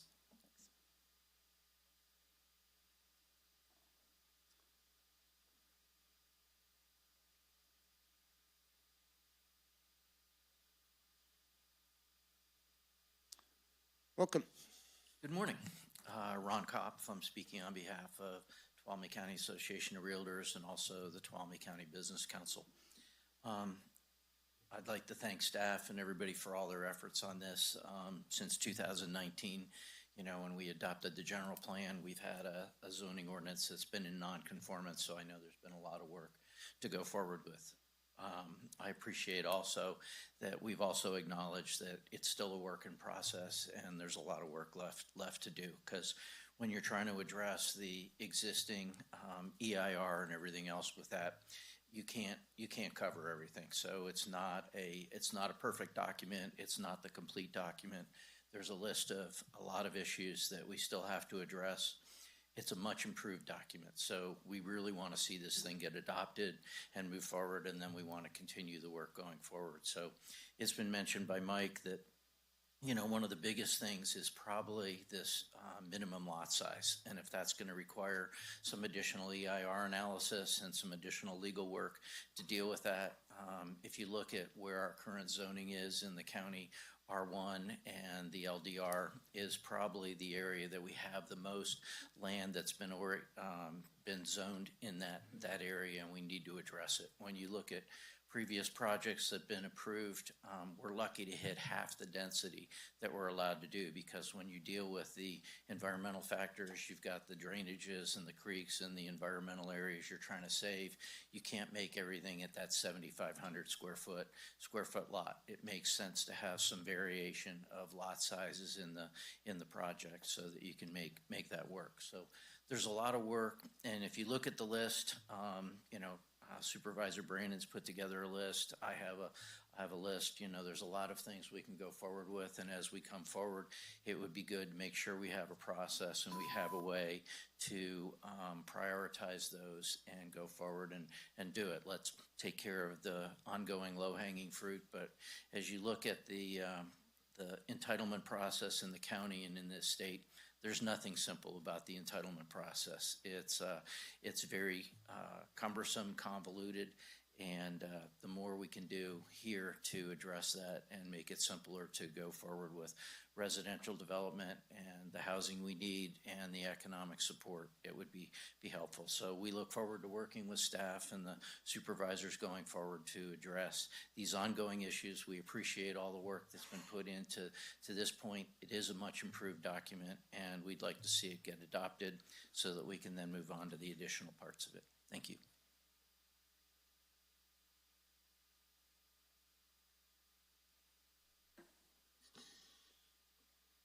Good morning. Good morning. Robbie Bergstrom, Tuolumne County Economic Development. I just wanted to mention that the economic development benefits in this document are enormous. I was getting giddy going through each document, reading the different clarifications of definitions. And I got to say, good definitions means that everyone is playing on the same field. They're playing by the same rules. As we know, the economy works on a timeline, so when there's confusion and ambiguity, it leads to a lot of time wasted and uncertainty, and it means a lot of dropped projects. So having someone be able to look at the code and understand what's asked of them and what's required before they submit their projects is huge. On an even bigger scale, I got to say that change is hard, and it's amazing that this change is even happening. And I've got to compliment Quincy and the CDD staff that this culture exists, that they're able to hear these different questions from the community, from the business community, and make these changes that need to happen. This is what growth looks like. And some people, and I completely understand it, some people argue that it doesn't include everything, but and that's true. But truthfully, the perfect should not be the enemy of the good, as the saying goes. So making this change, making these updates means that future updates will be easier. And as I know, Quincy's mentioned this many times in meetings, that she is keeping track of the changes that are not included on here, things that they still need to look at. And that is just makes me more optimistic for the future. So thank you very much.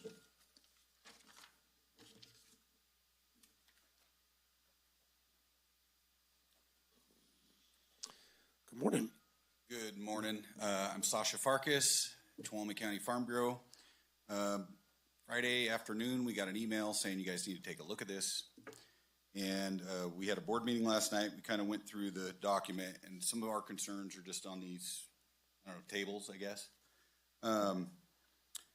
I think there's a lot of good things coming out of this, but we do have some concerns on 17-52, vegetation removal not related to section 4290, which is defensible space. It doesn't say it's permitted. Now, maybe it's covered somewhere else in the document, but I think that creates some confusion. And I think if you have ag land, you need to deal with your vegetation, right? Second, there are Christmas tree farms is not permitted on ag land. Well, Christmas trees, apple trees, pear trees, vineyards, it's all the same.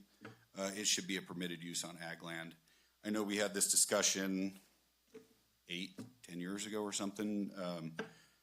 We first were working on changes, and we thought that we had figured that one out, but we feel Christmas tree farms are nursery, they're another tree crop, and they should be permitted. Next, 17-54, there's energy generating facilities accessory to the primary ag use on the farm or ranch. Now, I'm not sure if that means like a commercial generating facility, but we don't want to limit a farmer ranch, even if it is a small farmer ranch, in this case it'd be A20 or A10s, the ability to generate some electricity to run their pumps, for irrigating or run pumps in a small processing facility. So I'm not sure how that falls, but definitely have questions there. On 17-55, sewage disposal systems, which I think is a septic system, if I'm right, is not permitted on any ag land. That's concerning. Because if you could build a house, you need a septic system. Below that, wells are not permitted on any ag land. We know ag needs water. So how could we not drill a well? And I think some of these things are just, there's a whole lot of information to cover, and for some reason those got missed. Storage of petroleum products in use in conjunction with the ag use of the parcel is not permitted on A20s or A10s, and farmer or rancher, if they need a 500-gallon diesel tank, shouldn't matter if it's a 20-acre parcel, 10-acre parcel, or a 100-acre parcel. You should be able to store a little bit of diesel to run a tractor, a little bit of gas to run chainsaws, or whatever equipment they need. So that's something that concerns us. And then on 17-61, there's biomass facilities. It's permitted on the AE-160s, AE-80s, and AE-37s, and thank you. We feel that it is a change in ag zoning. Okay, thank you. And that needs to be reviewed. I'm sorry, I'm going to keep going. I waited hours to be here. Sir? So solar power generation also is permitted, but we don't want solar fields. Yeah, I'll see what I can do after sitting here for Sasha, 3 the hours, situation is if we give you extra time, we have to allow it for every single other person, and it's a Brown Act violation. That's why we have to be so strict. I'm sorry. Okay. Well, I apologize. It's just frustrating after sitting here for so long. Yeah, that's fine. You guys can hang on to those. Thank you.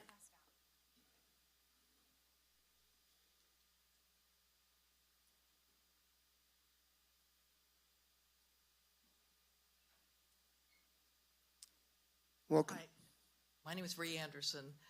I want to thank you guys for all your hard work. There's lots of good stuff in this, and I really appreciate that, and it does need to be done. There are a couple questions I have. I emailed everybody about my big one, but I live in an area where we're in a zoning clash area, and I can't find anything about how to handle that. Like we're in a residential area, and there's business park right there. So it creates a environmental problem as far as ambiance of your home and smelling propane and smelling diesel fuel, that kind of thing. So I would love to know if there's a place in there where that's being dealt with. I hope that you're going to break down the ministerial process that goes and takes place before the ministerial permit is issued, because that would be nice to have. That was your question. I know that. I don't, yeah. I'm sorry, we talked to the board. You're addressing the board, and if there's any Oh, questions, okay. we will address staff. Just a protocol. That's Okay, thank you. My apologies.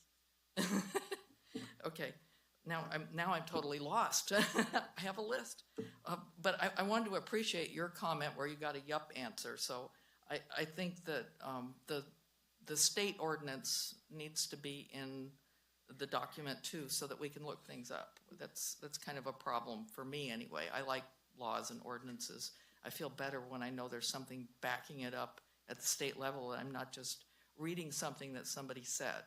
So I would really like that, and I'm glad the farm guy is turning in his list. That sounded really important. So I will leave short so that you didn't run short of time. Thank you.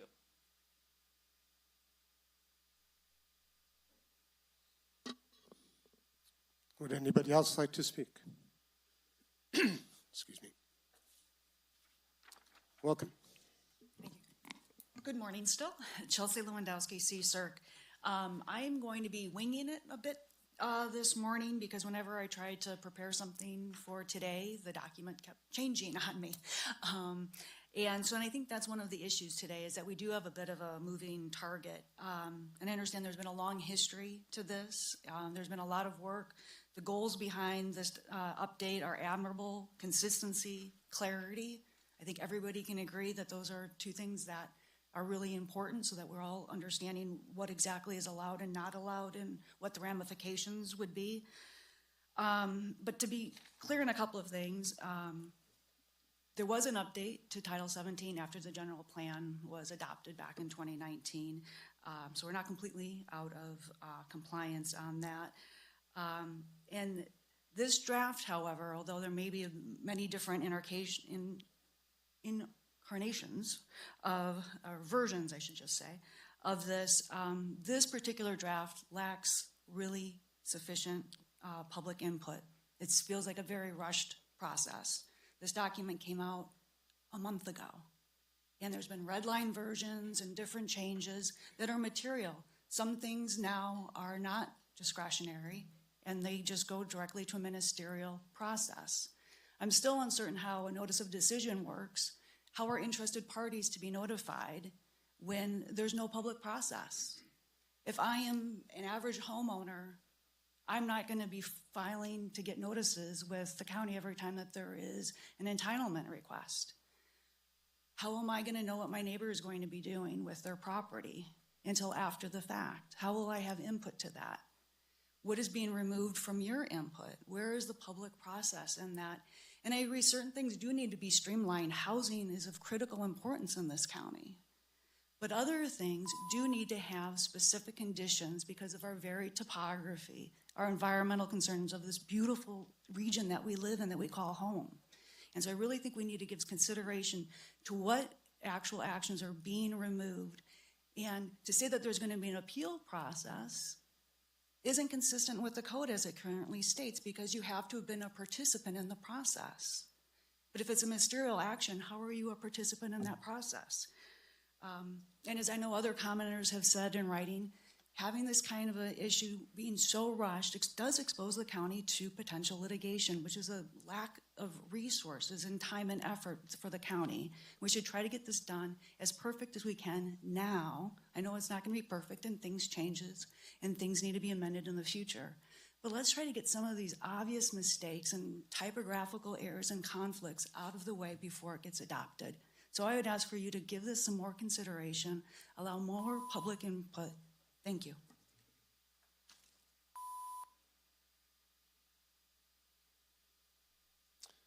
Good morning. Morning, Board. My name is James Evans. I'm a local small business owner.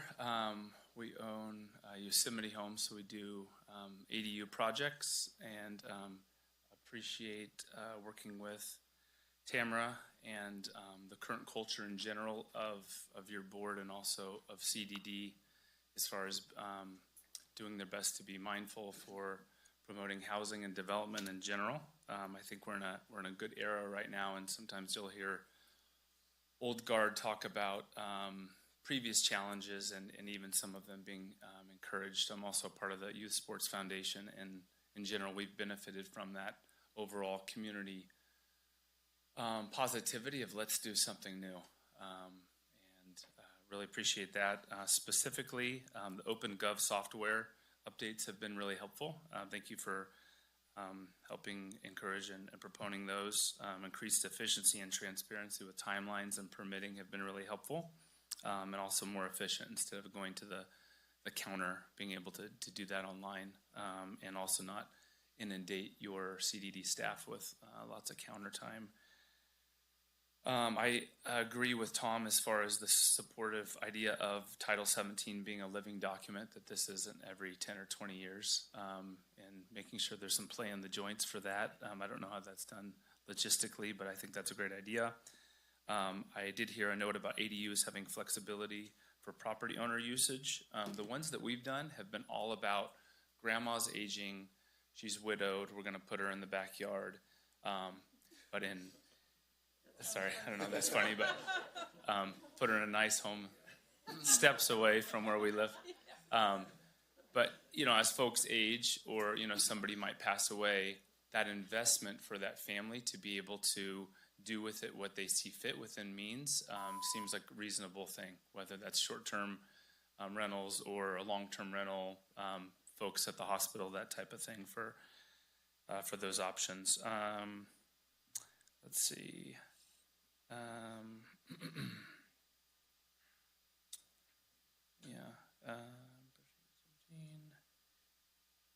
And then just simplicity in general, the tone of, you know, we had a client that had to go through the HPRC or historical review process, and he had a home and an ADU. It took well over a year. He had some changes he needed to do, but well over a year for him to get his final, which was a big pain in the neck because he wanted to be able to live in the structure and have the other one available for a long-term rental. So efficiency in general, as you guys can promote, would be great. And then just as a coach and father for looking forward, really want my kids to stay here and keep this culture of new housing going and also improving our community. So thanks.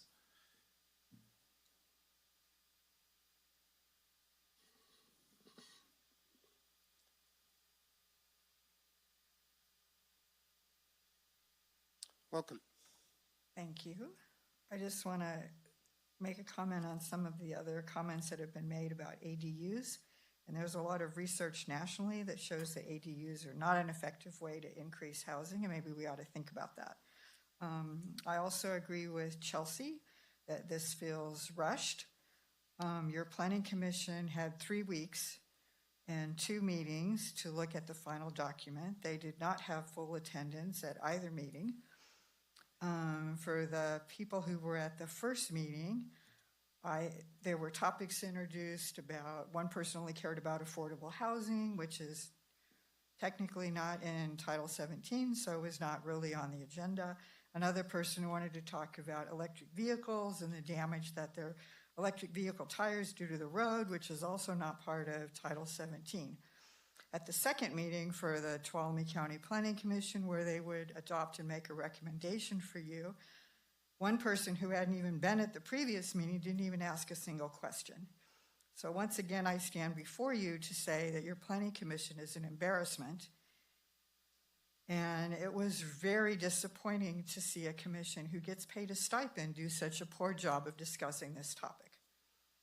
And I agree with Chelsea that there really hasn't been as much public input as there could be. And even though this needs to be passed, and it's on the agenda for that, to come in and introduce a 4-page document of potential changes does not really line up with your agenda item. So I just have a lot of concerns. Thank you.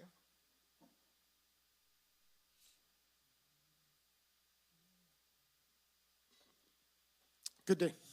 Good morning to everybody. I want to start out by adding my voice to so many who have said the same thing, but thank each and every one of you for loving Tuolumne County and putting in the amazing amount of effort you have done.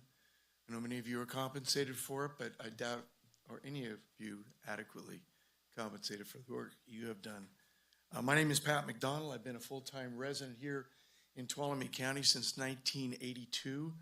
My brother and I came up here and started our young manufacturing business, and we grew up to about 30 employees. And I retired. Now I am one of those grandparents that are going to be put in the backyard. But I just want to thank everybody for something that's overdue. It's not perfect. I appreciate the acknowledgement of that, the willingness to keep the doors open, the windows open to keep this thing going. But it is overdue. It is time, and I want to respectfully request that you guys go forward with this. I'm currently owner and manager of over 30,000 square feet of commercial and industrial property in the county. It's very difficult to get stuff moving forward. If we want our county to grow, if we want a place for our children, in my case, our grandchildren, to have a place to work and live in this county, we got to do exactly what you're doing today, and that is passing this ordinance. Thank you very much.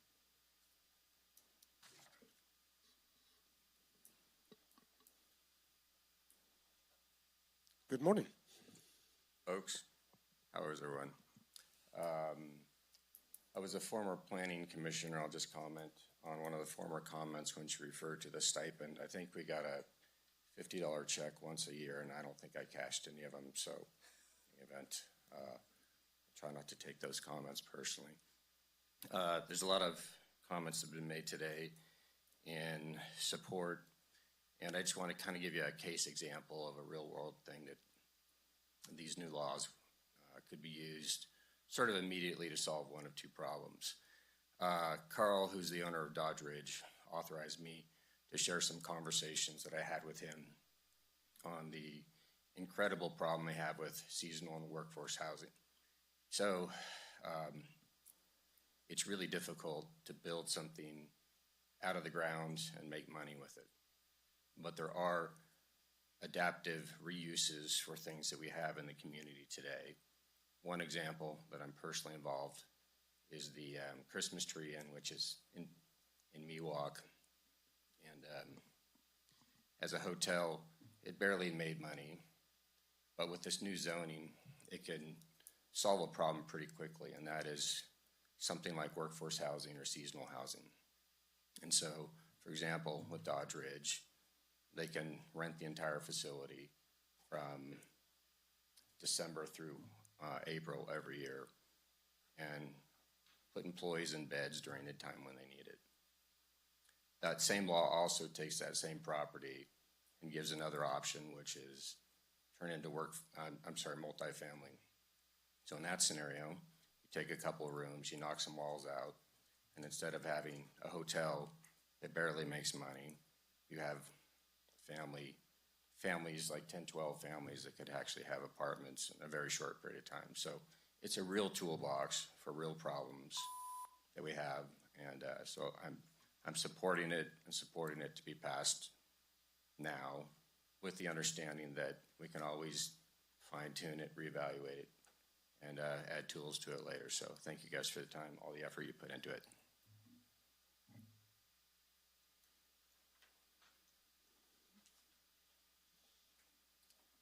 Good day. Thank you, Tom Hobby with Yosemite Clean Energy, and I just appreciate all the work that the staff has been working to bring this to your board.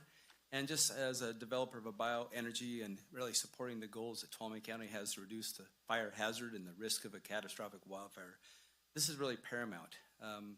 If you're familiar with some other bioenergy projects across the state, it's taken years, and in some cases, over 10 years to even get through all the permitting planning to get some of the SB 1122 projects. Our company is ready to bring investors to bring a facility that will help reduce the catastrophic wildfire risk for over thousands of acres, probably close to 3,000 acres a year. This process, if it gets basically streamlined like this, we would be able to bring this to Tuolumne County within the next year, an investment decision. That's significant. Some groups, again, have waited 10 years trying to bring investors to this table. We'll have over $10 million invested just in engineering and planning before we can make a final investment decision. If that gets hung up for 10 years, those early investors really are at risk. So this is really significant. We want to help the county meet its goals. We think, obviously, we don't want to see any more catastrophic fires like we've seen in the state.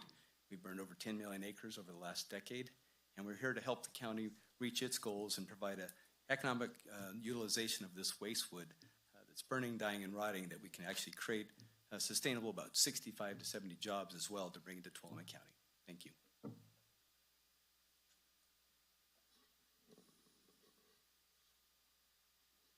Any additional public comment?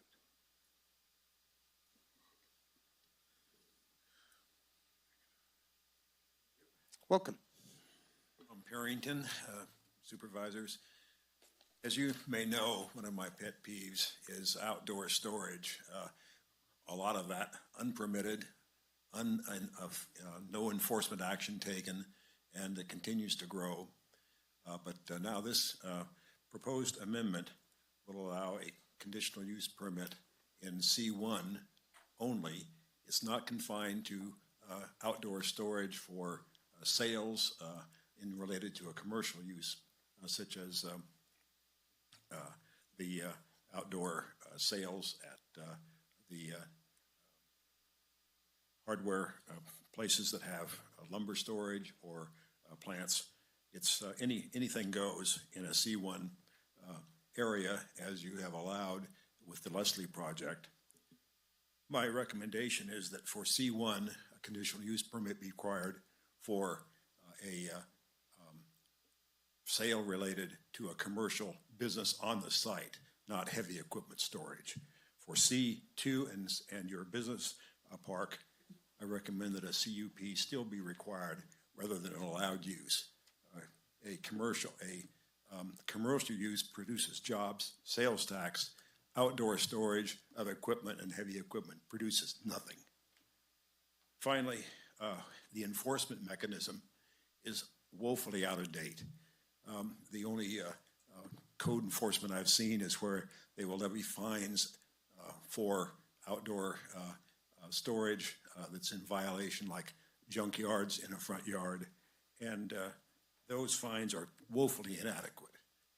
$100, $200, $300. Nobody's going to pay any attention to that level of fine, and you have not the resources or the inclination to go after it by enforcing it through a judicial action using the county council. Finally, the provision under 1750 050 is new, and it prohibits logging of aspens, of valley oak. Prohibits it, but then it has a bunch of exceptions. I don't think there has been any environmental review of allowing these exceptions for logging of those valuable species. And there was no reference to logging or removal of such trees for areas over 3 acres. And I don't know what the explanation for that is. Thank you.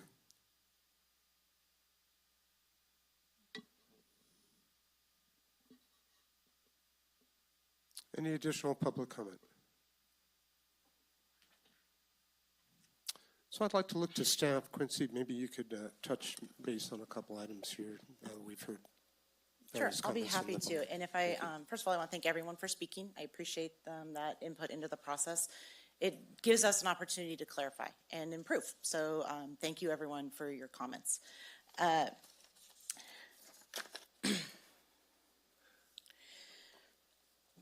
can start with, and if I don't hit all of them and you have questions about certain ones, we can go from there. So minimum lot sizes. I've talked at length with your board and the business community and our stakeholders about this. And my position where I'm at right now is this, is that minimum lot sizes, we're talking about a subdivision map act process. So that is a discretionary review that has to come before your board. When we were looking at the project and we were saying, what are the changes that we can make in order to streamline review? Minimum lot size, changing the minimum lot size doesn't streamline review because it still requires a discretionary process to come before your board. And so that's one of the reasons why we didn't go further than what the board direction was to aggressively tackle minimum lot sizes in this part of the project, was because that's not the hurdle, the thing, that is preventing a project from streamlining. Minimum lot sizes certainly aid in the ability to effectively develop a property. And our contention is that right now those should be done on a project by project basis. By changing the minimum lot size in, let's just say, the R1 district, that changes everyone's minimum lot size across the whole entire county. That's why it's our assertion that we need additional environmental review for that.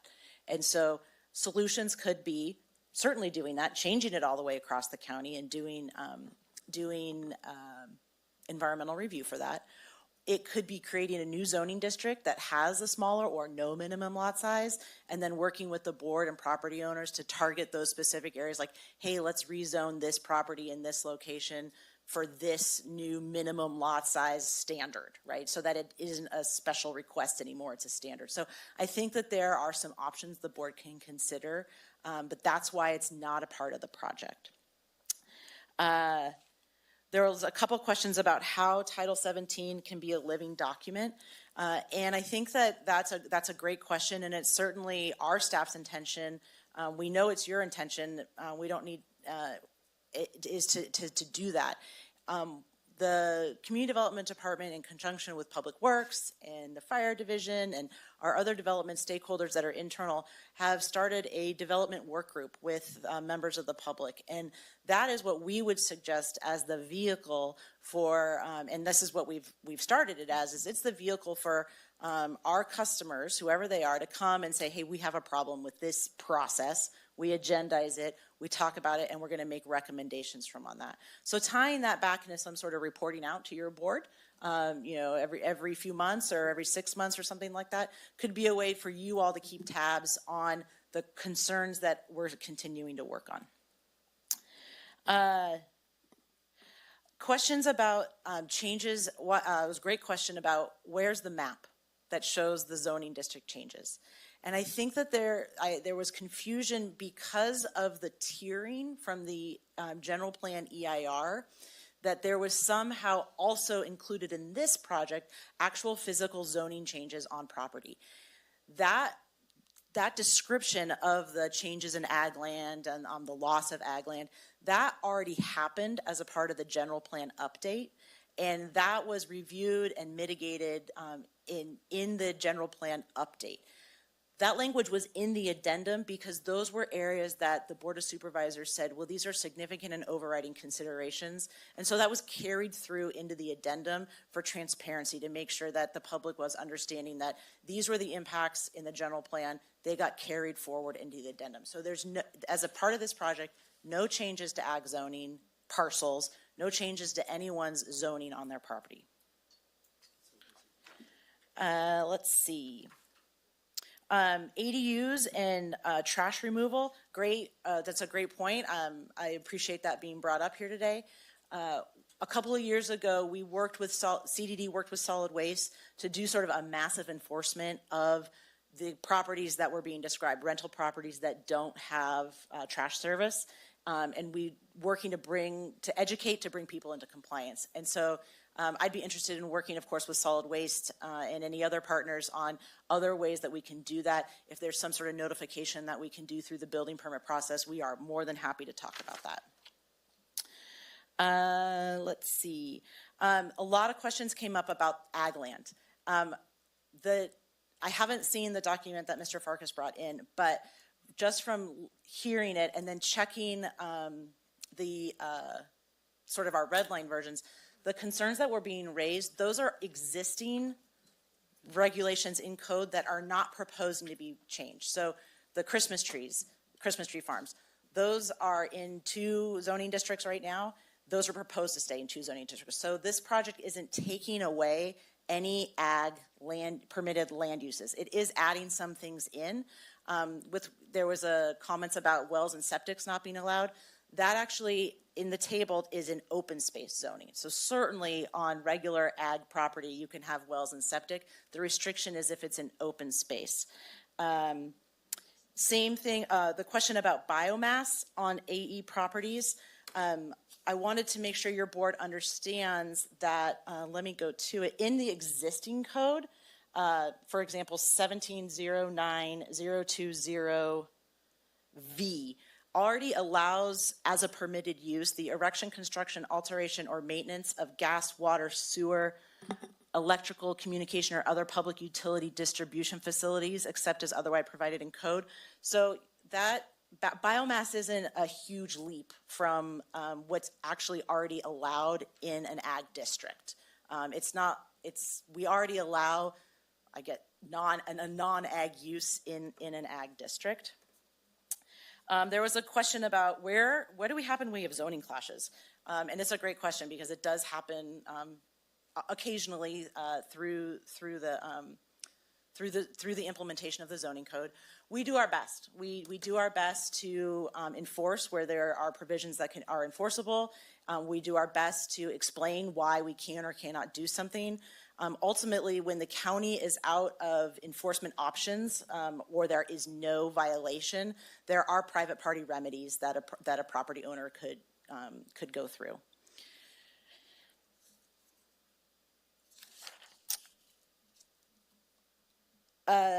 Changing the document.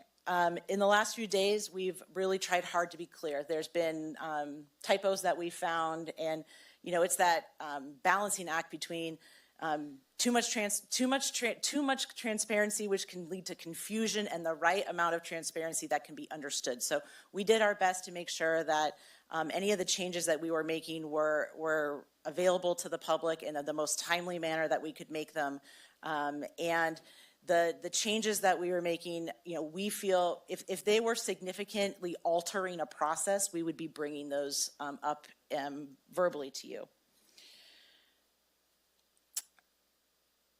And in the last comments, there was a comment about aspen and valley oak trees.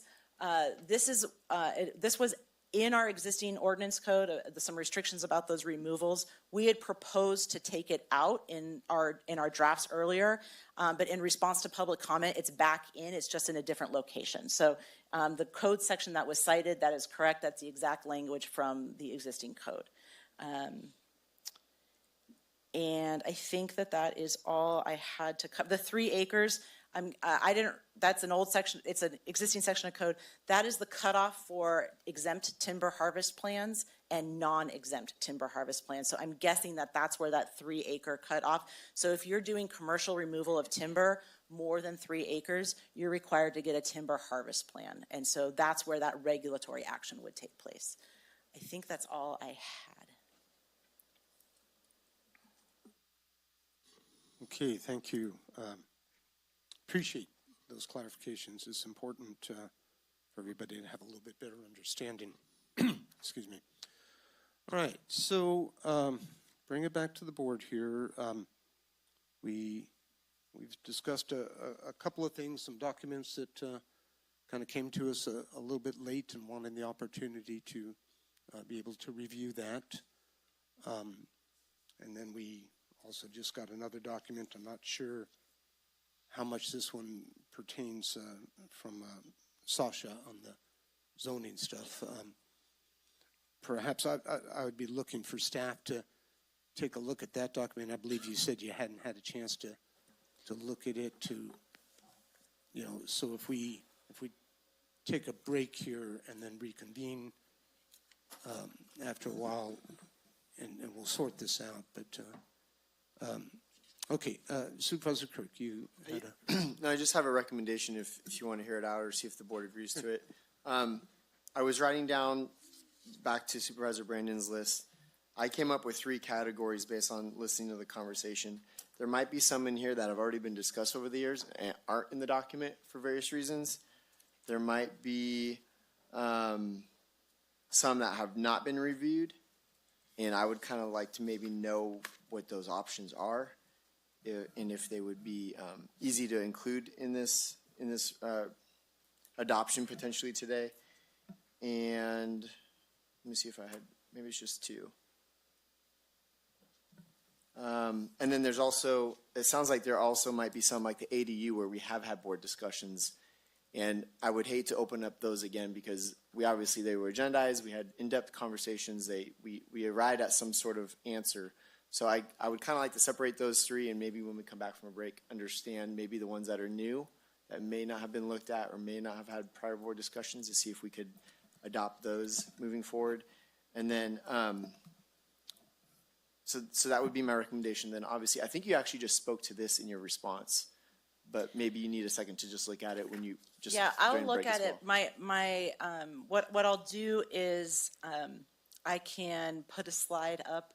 I can make a slide that shows changes. So anything that I can highlight the changes that are being proposed. And that way then you can reflect back to maybe what you heard and say, oh, that's existing. And I just want to also honor the fact that just because it's existing doesn't mean it shouldn't be changed. So I want to, if there's, changes that should be made based on public input that are within the scope of the environmental document, that's okay. So I don't want to say, oh, it's existing and therefore it's not an issue. Sure. That's not what I'm saying. So that would be my recommendation, because I know we're going to get to comments later, and maybe other board will have comment right now, but I don't want to jump into discussion too much, but I think for today's sake, that's what I recommend. And then anything like on this list that we do want to accomplish as a board, kind of like the living document conversation, maybe bring that back at another time. But that would just be my recommendation. Otherwise, I think this conversation could go on for a long time.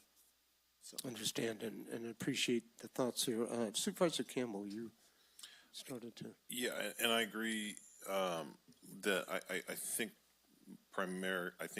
Quincy did a pretty good job addressing some of the issues brought up with the Farm Bureau, but obviously, if you want time to look at that and then come back and see if there's anything that you missed there, I think that's worthwhile. And I also agree with the point that just kind of briefly looking at, there are some elements here that I think we've kind of discussed and moved past, and so I wouldn't want to rehash those. So I guess what you're proposing is to have staff look that over. Look at anything that's new. Pull out the, okay. Yeah, anything, because they made a comment earlier that there's some things that have been discussed, but they, on purpose, they didn't include it because of slide, I think it was 19 or 21. Yeah, and then basically, if you look at slide 19, they spoke to why they wouldn't have included because of those 3 reasons. So I'm just looking for anything new that may not have been discussed that maybe we could adopt today, that Supervisor Brandon's proposing, but anything that's been discussed at a prior meeting or that staff has decided it shouldn't be in today's because of maybe new EIR or something, that we put those aside and just see if there's anything that's new. Yeah, because just like looking, really quickly at I'm not familiar with Yes in God's Backyard, SB4. Yeah, it's just hard to make a decision on something like that when I'm sorry, I'm just not familiar with a lot of these things. And it's been a long process to get to where we are. So I would be concerned with making any kind of major changes right now when we've had a public process up to get to the document that we are up to this point, but certainly willing to discuss it. Supervisor Brandon. Great, thank you. A little bit of this is with the Brown Act makes it a clumsy process, because part of the problem is we've only had this before a board a few times. There's a lot of components to this, And so when we've had these public comment or review periods, when we've had a committee meeting on it, when we've had a meeting with staff on it, YIGB as an example is something that I've talked about with staff, but there's no way to bring it here along with the other litany of other things. I tried to, within that document, to have a short explanation of what that would be. Understand that, I mean, we do have a board meeting to discuss quite a bit for the rest of the day. We're coming up on lunch with it, but the intent there is that it's something to look and see if this is, you know, something that you would support. I have a general distrust when it's we can approve something and bring it back and always edit it. I just don't think that really happens unless we're very clear on exactly the process for how that happens. We very rarely ever do that. But what was mentioned was the development and builder working group, and that they would have a report back to the board at a regular interval. That, to me, gives me the assurance to say, okay, there are some things that we can pass to that group, and it will come back here, and it will have a date, and it will have a space. And that's really important to me, because we can always work on anything at any point. But as mentioned, we are checking the box on Title 17. It will be hard to want to uncheck that box when we have other priorities we're doing to work on some of these more nuanced things. So just to throw that out, I think that's a great idea. I want to say that outside of what was talked about for large-scale solar, I agree with everything that Sasha said. I think that was all very reasonable. I agree with Tom on the log decks issue as well. And then Ron, Tom, and Mike on the next project I really think should be the minimum lot size. That's something that's huge, but the Florida area ratios and minimum site designs are basically things that, from I believe your comment, we're able to basically do today. The name of the game for me on this is we want to generally reduce regulations on it unless they have a very clear public purpose. I think we have a lot in there that may be best practices of what other counties do, but sometimes they're not very clear. Again, the home occupied businesses, why do we not allow personal services? I don't know, 100 years ago, it might have been a front for prostitution or something like that, and it got incorporated into the codes. I remember it used to be massage parlors was not allowed as that particular business.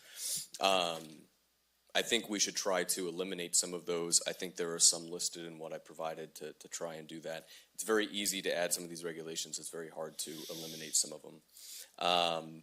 So I would request that maybe we're able to take lunch. One of my colleagues would like to be able to go over and ask any questions of these or talk about some of the ideas. I have spent a lot of time with this document.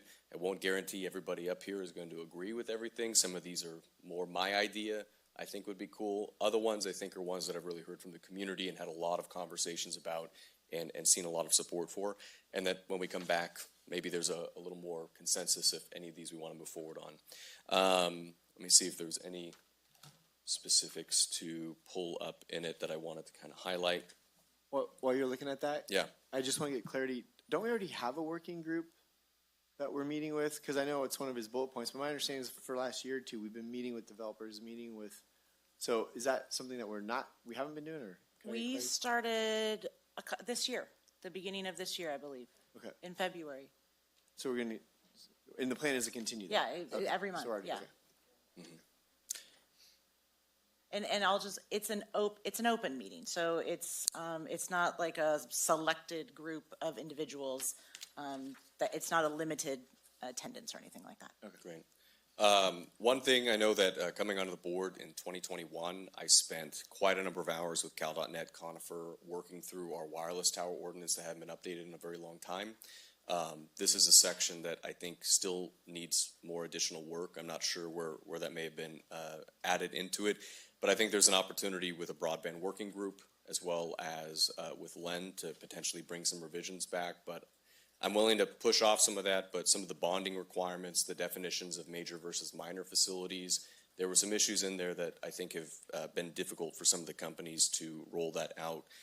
The density bonuses, section 1726, 1, 2 of the categories I think that it should apply to outside of just affordable housing as income-based have been students, dormitory housing, and veterans, both of which during the process, I believe PlaceWorks had identified that would be possible to include. I think it's still limited to only income-based and seniors right now. I just think that there are other categories with it. And Then the event restrictions on commercial ag properties, I know we're bumping that up, but I don't see why we have a point where we're trying to develop our economy for wedding centers or music events or anything like that. To have any restriction on that, I think that it is already covered under criminal or code statutes, noise complaint statutes that are on there of any issues that come up. If they wanted to do something every evening, that's economic activity. So just to highlight a few. Thank you. All right. Excuse me.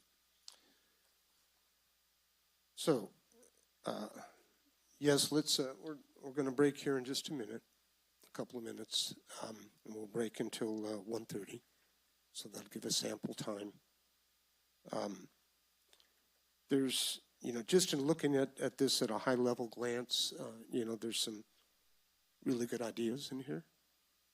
I am too, as well concerned, as Supervisor Kirk mentioned, that we move forward and see what we can accomplish today. And it doesn't mean that we can't come back to any items or flush them out better, once we've had a chance to, have staff, look at it better and bring it back to the board. And really, any document that we work on, for the county, whether Title 17 or general plan, they're always available, to be adjusted as we need. We don't have to wait any specified time to do it. We can, as a board, and correct me if I'm wrong, Quincy, but I believe that's correct. If we wanted to bring something back and discuss a particular area, once this is passed, we could certainly do that, and that is correct. Quincy? Okay, yes. Okay, thank you. I was pretty sure of that, but, just for the edification of the public, and for Supervisor Brandon, because he's put time into this and has been put a lot of work into this whole area, and I appreciate that because it brings out points that we very well might not have thought about. So that's good. All right, so we are going to break for lunch. We'll return at 1:30 and continue on from there. And thank you very much, everyone, for all the efforts, so far. See you in a bit. Okay, welcome back, everyone. Get started here. So just a quick refresh. We're continuing on our 9 a.m. appointment, public hearing concerning the Title 17 areas. And during our lunchtime, we hopefully had a chance for people to review the documents. And I'd like to start off with, first look to staff, and let's just kind of refer to the Brandon document and the Farm Bureau document, if we could please, and just kind of address those, first and have a discussion after. So if, sure, great, thank you.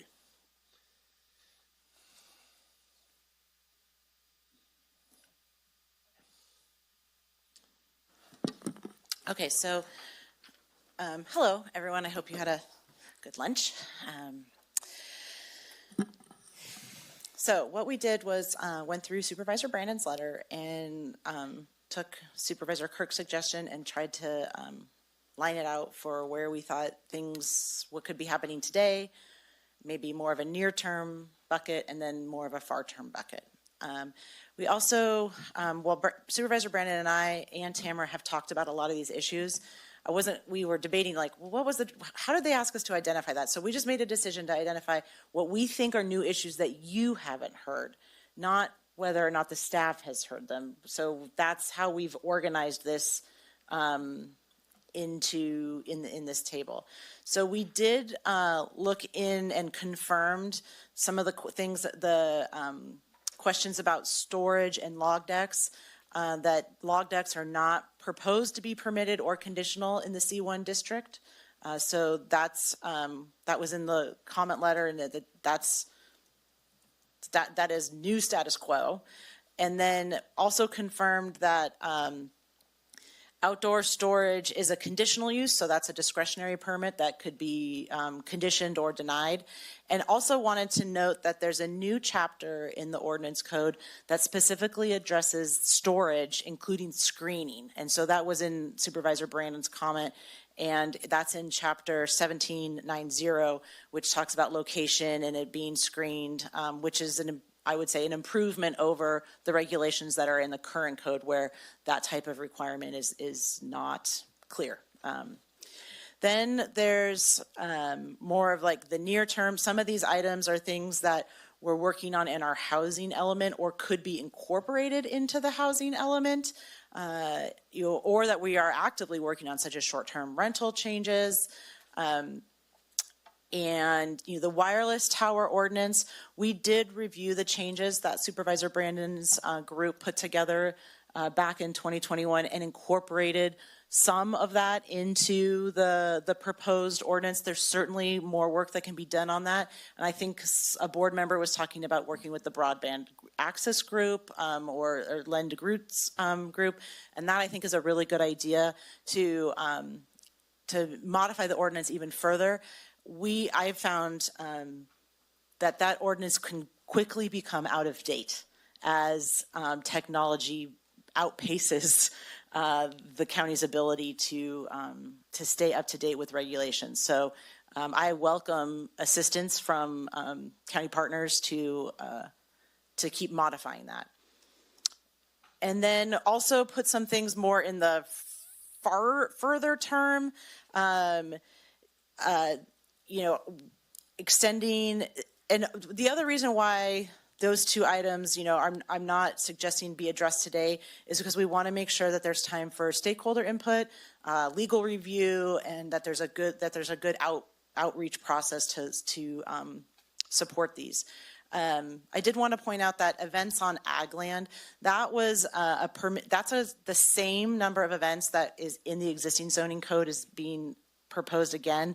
That came out of the general plan update. And if if a group wants to do more, they can increase that number through a use permit process. So there is a process to expand beyond the 40 ministerial permits should someone want to do more weddings and things like that. But that was a big issue with the environmental review that we did for the general plan, was really putting guardrails on that process. So are there any questions that I can answer regarding sort of the top part of the chart? And this is available in the back too. We printed some copies. Are there any questions I can answer or further explanation I can give? Sure. Well, first of all, thank you for taking the time to put this together in short order. So Supervisor Brandon, why don't you go ahead and go first here because it's pertinent. Yeah, great. Thank you. I appreciate that. So I wanted to ask about the zoning and the preference kind of on that, as I mentioned to Supervisor Kirk during the break. It feels like a lot of the major commercial corridors within my district and other areas too are being turned into basically storage units. I get that there's a need for that, but that's to me a very poor location. You mentioned that in C1 it's conditional. I believe there was some other zonings where it was permissive. And I don't think there was anything about adjacency to a road. It was basically had to be fenced up to 6 feet, I think. So I wanted to ask if that is something that can be incorporated to basically say it cannot be along major collectors or in arterials and highways. And then the other part is it conditional in all zonings, not just C1? Okay. We'll look up the table here so I can answer the second part of your question. And I think it was business park and C2 where it's currently permissive. So we have, for example, Right, so that would mean that it's a ministerial permit. And so you could, as I said earlier, you can make things more restrictive. And so if there was a desire to either limit or have further review on storage facilities, you could make them conditional uses. You certainly could add proximity to, to prohibit them along the roadways you suggested. Those would be up to your board. Okay, just to thank you to clarify on that. Wanted to clarify, tiny homes, not tiny homes on wheels. Oh, okay. Yeah, tried to make that clear in there. What's being talked about with that would be the idea of effectively ADUs without a primary dwelling unit at more buildings but the same people intensity. I realize that's probably, again, a long-term thing, but I just want to clarify Okay. that I am not talking about tiny homes Okay. on wheels. I'm familiar with the board's opinion on that, with it as well. And so the log decks, that's no longer conditional within C1? That is no. Correct. Okay. And let's see. You mentioned with the Florida area ratios and the site area, minimum site areas, those were things that we would be able to do today, that those were not related to minimum lot size, which requires more environmental review, or, I'm sorry, I'm confused on this middle section. If this is Sure. something that would come back within a month type of thing, or whenever, or is this something we can direct today? Sure. So I put those in the middle column. Well, our team put them in the middle column because not necessarily because increasing the floor area might have an environmental impact, although you could potentially be taking out additional vegetation. Okay. But because we put it there because we wanted to suggest more public input on that process. Okay. And so that's the reason why it's there. One of the site area ones that I brought up in particular was, as you know, District 5 has the least amount of lodging of any district. We need new lodging built. There is a minimum site area for lodging of 500 square feet per basically unit. 500 to 600 is considered often in like the more suite category. I think the average that I had found online was about 350 square feet for a hotel room. So I wanted to ask, is that something we can change today to reduce?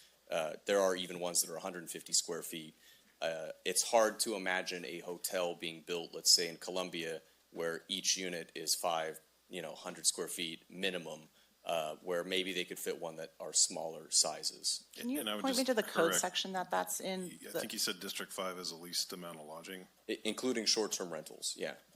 Where do you base that on? We had a presentation, I think it was about 2 years ago. This was related to, I think, the TOT discussions, and District 5 has the lowest production of TOT and units. I know that there aren't hotels, but. That's. Okay, it might be the second I would be lowest, very but- surprised if, I would be very surprised if District 5 had fewer lot opportunities than District 2. But anyway, I didn't want to misdirect your question. Well, let's get this guy a hotel too. Yeah. Yeah.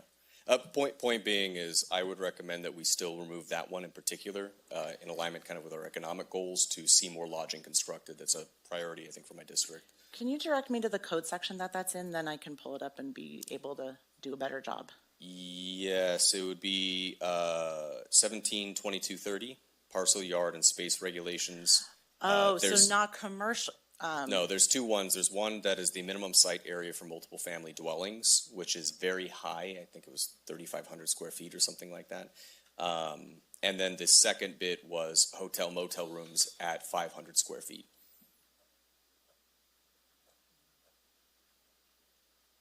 And this is separate from minimum lot size or anything like that. No, It I was- understand that. Yep. Yeah. Yeah, so that's Supervisor Brandon, let me clarify that. So minimum site area does not mean the minimum site area does not mean the minimum size the room needs to be. Okay. It's everything combined. Do you want to explain that? Yeah, okay. Because this is for. Well, if it's not the room, if it's per unit, that basically it's an alternative way of referring to minimum lot Yes. per person kind of a thing. It's the number of rooms times that would be the total site area. Yeah. So it encompasses all the other spaces that would be in there, including, hallways, other rooms. So it sets the minimum site area for that use. Okay. Also asked about the density bonus changes. So this is something we discussed a number of times. It was in the Title 17 comments about veteran and student housing in particular. Columbia College is looking at that. That's something that I think PlaceWorks had agreed would be reasonable to include, but right now it's limited to just senior housing and affordable income designated housing. So I wanted to ask if that's something that could be included, or is that also additional analysis, environmental impact? Yeah, we talked about this, and it's something that would be difficult to include today because it's a pretty technical update to that section. But the county has just received their first review letter from the state on their housing element. There's a program in the housing element, the draft housing element, to continue to update the density bonus ordinance to stay in compliance with state law. And so I'll let others speak if I'm not saying it correctly, but I believe the county anticipates making some updates to the zoning to implement the housing element once it's been adopted. And that would be one of them. Okay. Another one that came up on it was the home businesses, prohibited occupied home businesses. I was wondering if any changes have been recommended within that. To my understanding, there's no environmental impact, but some of those, again, an auto shop is not a personal services accountant type operation. The board can modify that if they want. Okay. Is there any recommendation on keeping those, or? No, we don't have a recommendation. If the Okay. board wants to make changes, knowing what those are, and then we can just kind of do a quick look and make sure that there aren't any things. But I think you've identified clear differences between some potential home businesses. So it would really just depend on what the board wanted to allow. Okay. And I'll interject, would look to define the ask. Yeah, and I can pull up that list. I would be able to say, I think, which 3 or so, but it was particularly, for example, food. You know, if they meet all other environmental health regulations, is it wrong to have a coffee shop open up in a neighborhood? Another was personal services, accountant, lawyer, massage, anything like that. There were a few where it seems like it would be in character with a residential neighborhood, low volume, not receiving shipments or anything like that. That was just kind of included because I have seen it in other ordinance codes and thought, well, why? I think that, excuse me, I haven't spoken yet. I think the main differentiator is the amount of traffic that comes to the site. Right. Anyway, and parking. Thank you. And it's out of a home, so it would need to be consistent with that. There is a cottage food law, cottage food chapter that does allow for production of food. Right. Right, but not the visitor part that Charlie was talking about. Right. And like the micro enterprise kitchen type thing too. But actually that does bring up one. There is a prohibited one on there, I think. It's the hotel motel. You can't do a hotel or a motel in a residential area, but obviously short-term rental. You could turn the whole thing into an Airbnb. So that didn't seem to make a lot of sense, that you couldn't turn your business into that process. It has to do with renting the whole structure together or renting rooms out individually. And so that's actually in our current code is that, and it has to do with like being able to have access to all the kitchen facilities. And so I think that the intention of a hotel motel is that the rooms are not rented to separate, unconnected individuals or groups of individuals. So that's why that's in there. Okay. Okay, thank you. Other board members? Supervisor Hath.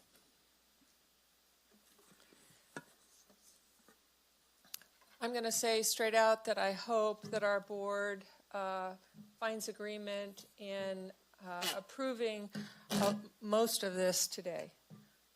We need to move forward. It's been 50 years since 1970 since this has had a major update. And so I think the time is now to do that. And I have only actually one thing that I'd like the board's consideration on, either for now to change it or for maybe that middle column for a future date.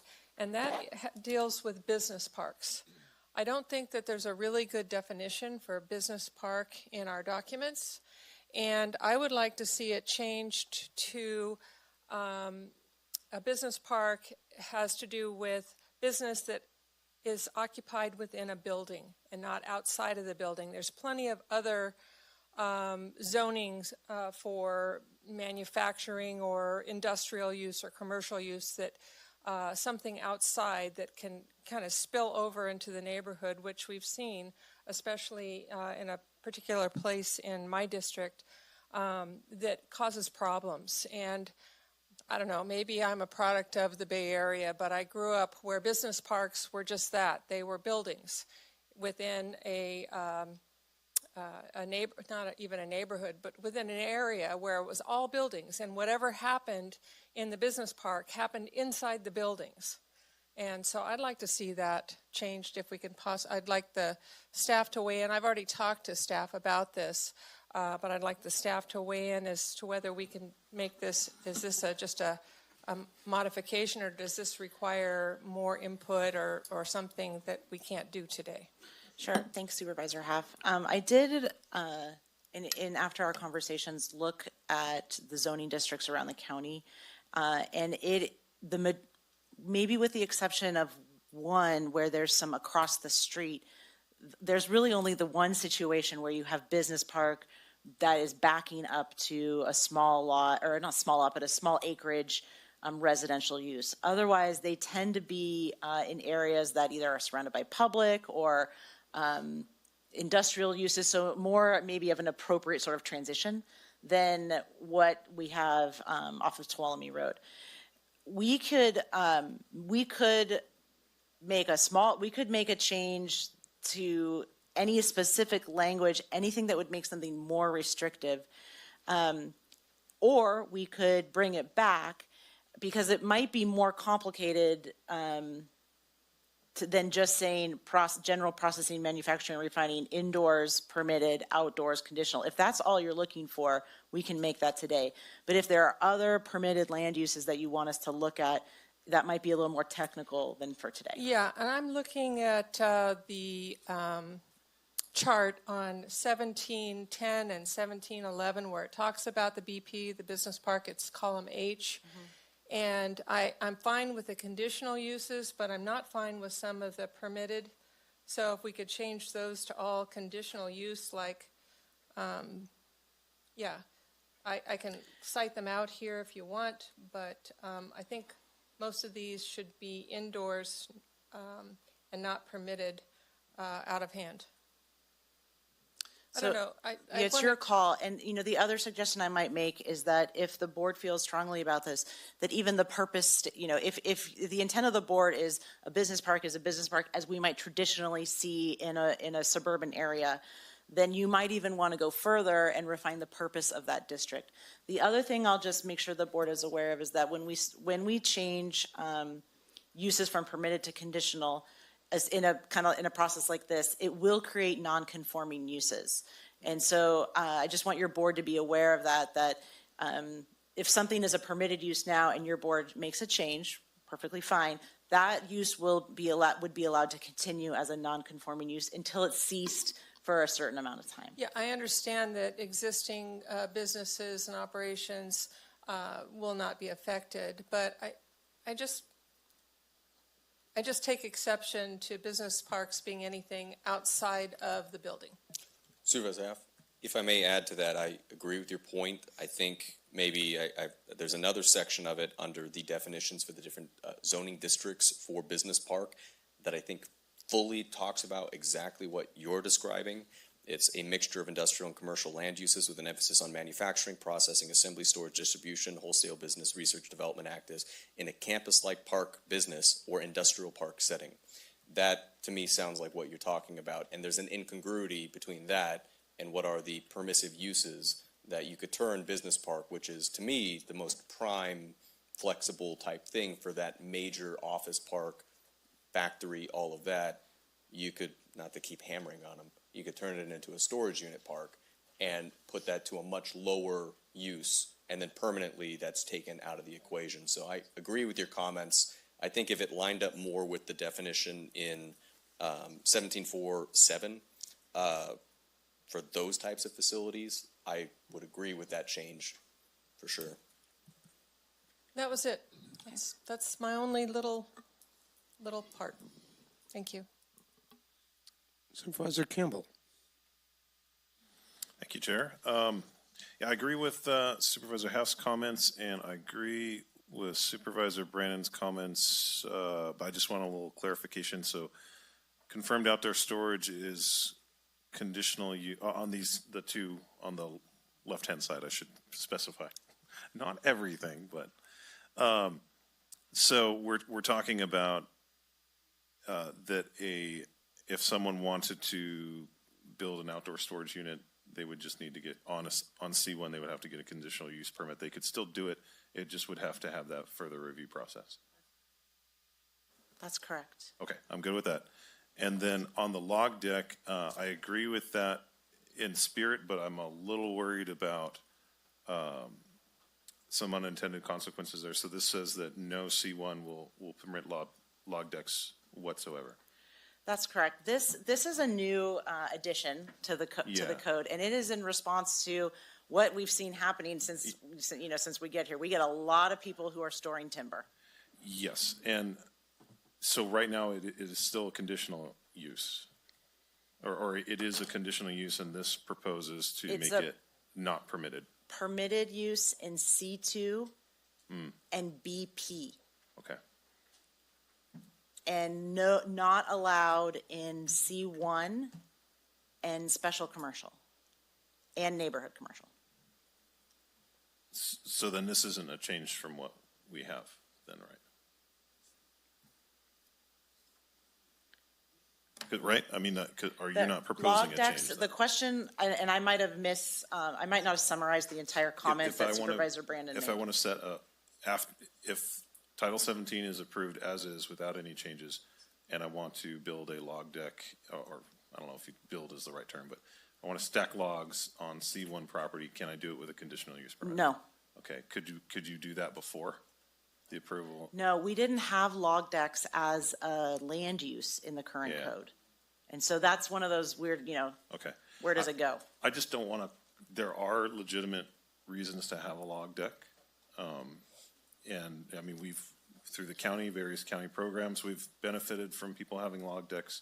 I don't know what the zoning was on those properties, but I think what the heart of what this is trying to get to, and correct me if I'm wrong, is we don't want log decks in the middle of a commercial area that's in the middle of a residential area. That's accurate. Which I absolutely agree with that. So if that gets us to that point, then. It does. And okay. Just in the past director treated log decks as a sawmill, which is a use that's in the C2 zoning district. And so that's why when we added the definition, we mirrored kind of the sawmill direction. Okay. All right. I'm just making sure because. No log decks in C1, permitted or conditional.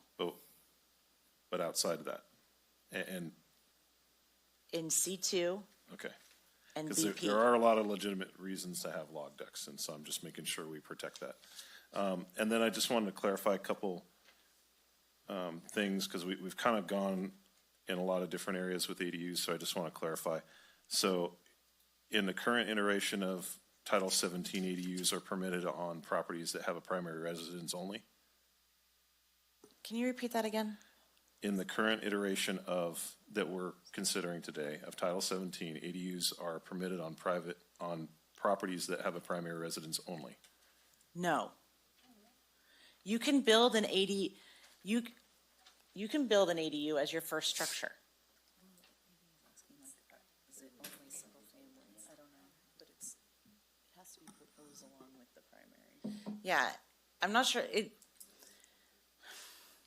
An accessory dwelling unit by definition is like the second unit, right? Yeah, it's an additional, it's by name. There are folks who come in who build a structure that meets the size requirements of an ADU with the intention of coming back and building a larger home. And so the ADU comes second by timing, by deed and timing. So you can't have an accessory dwelling unit without a primary dwelling unit. They can be proposed at the same time. You can build a structure that can turn into an ADU.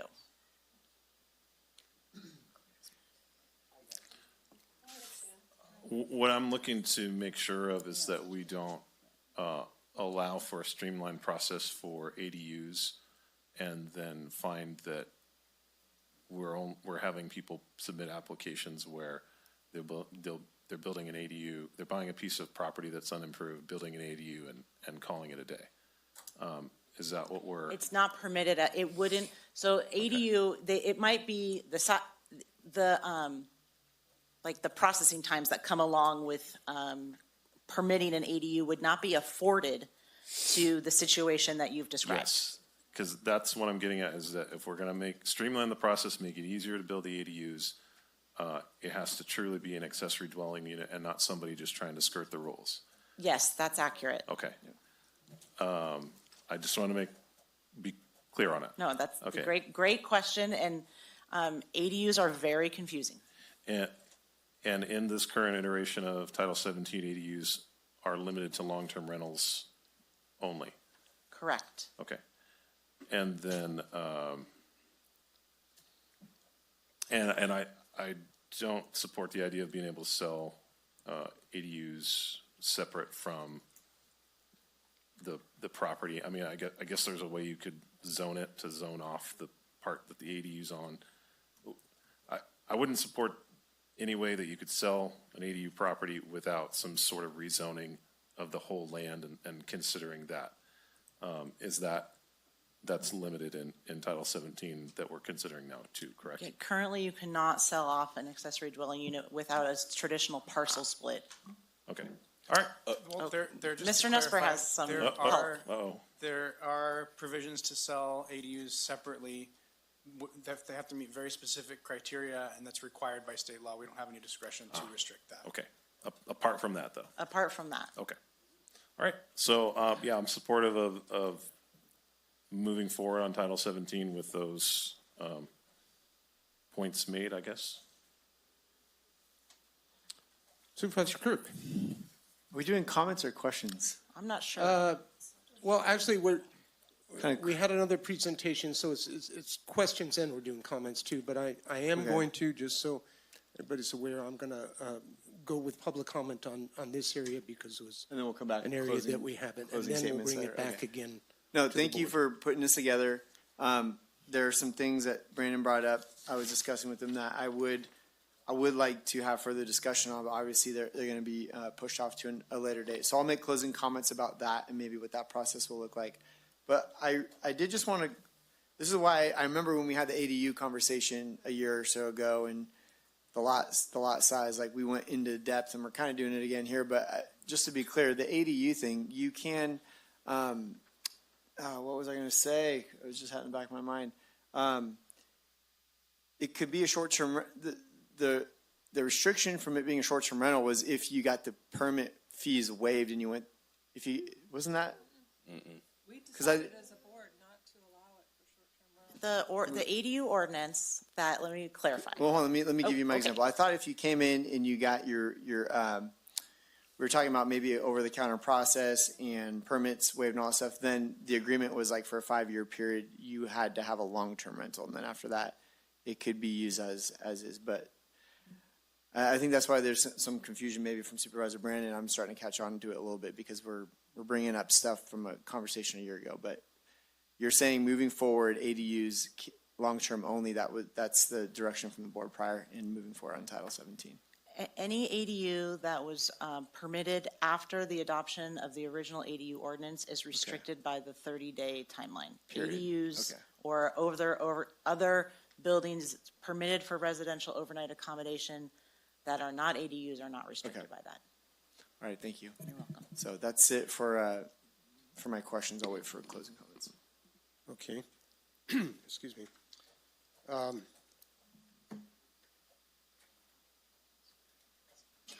right. So Supervisor Brandon's document, made some suggestions as far as timeframes on looking at items and bringing back to the board. But your document, I appreciate it's broken down into near term, far term on some of the ones that are going to require future review. I'm in support of the ones that you have indicated on your sheet here that can be, done during today. But I did have a couple of questions on, so the item, and I'm having a hard time correlating between the two documents, but on Supervisor Brandon's document, first page, where it says remove floor to area ratios and include the minimum lot size area. I just wanted to, say that I believe there was a project that, the one on the other side of the Twin Heart Shopping Center where the library is, where some apartments were created that were pretty small.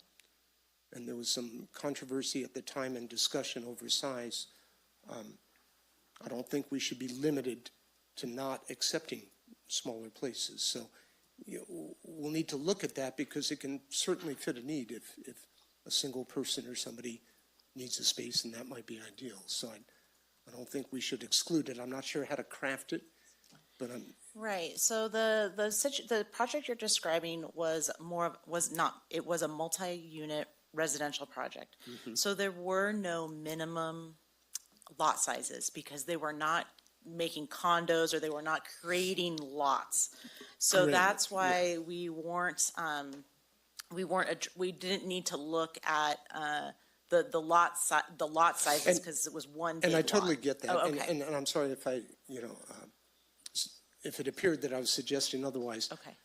There was good discussion about that area, both from staff, from the board, from the public, and it's just an area that, we need to, as we move forward, look at those things from a different perspective.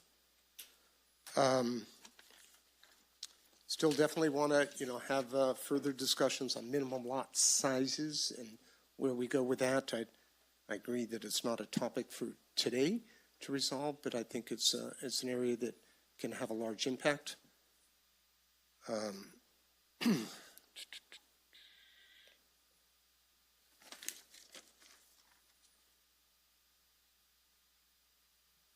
The other areas, I concur that we need to look at them. Some of them can be done fairly short term. I don't think we need to set a date, right now, other than I'm reluctant to just leave it too open-ended. We need to be able to have, we've got upcoming budget discussions pretty soon, and if there's some things that we could take a look at more near term, and maybe have a discussion before budgets, that's fine. If something's going to take longer, it's probably going to be put off till after budgets, overall, just as far as looking at allocations of time with staff.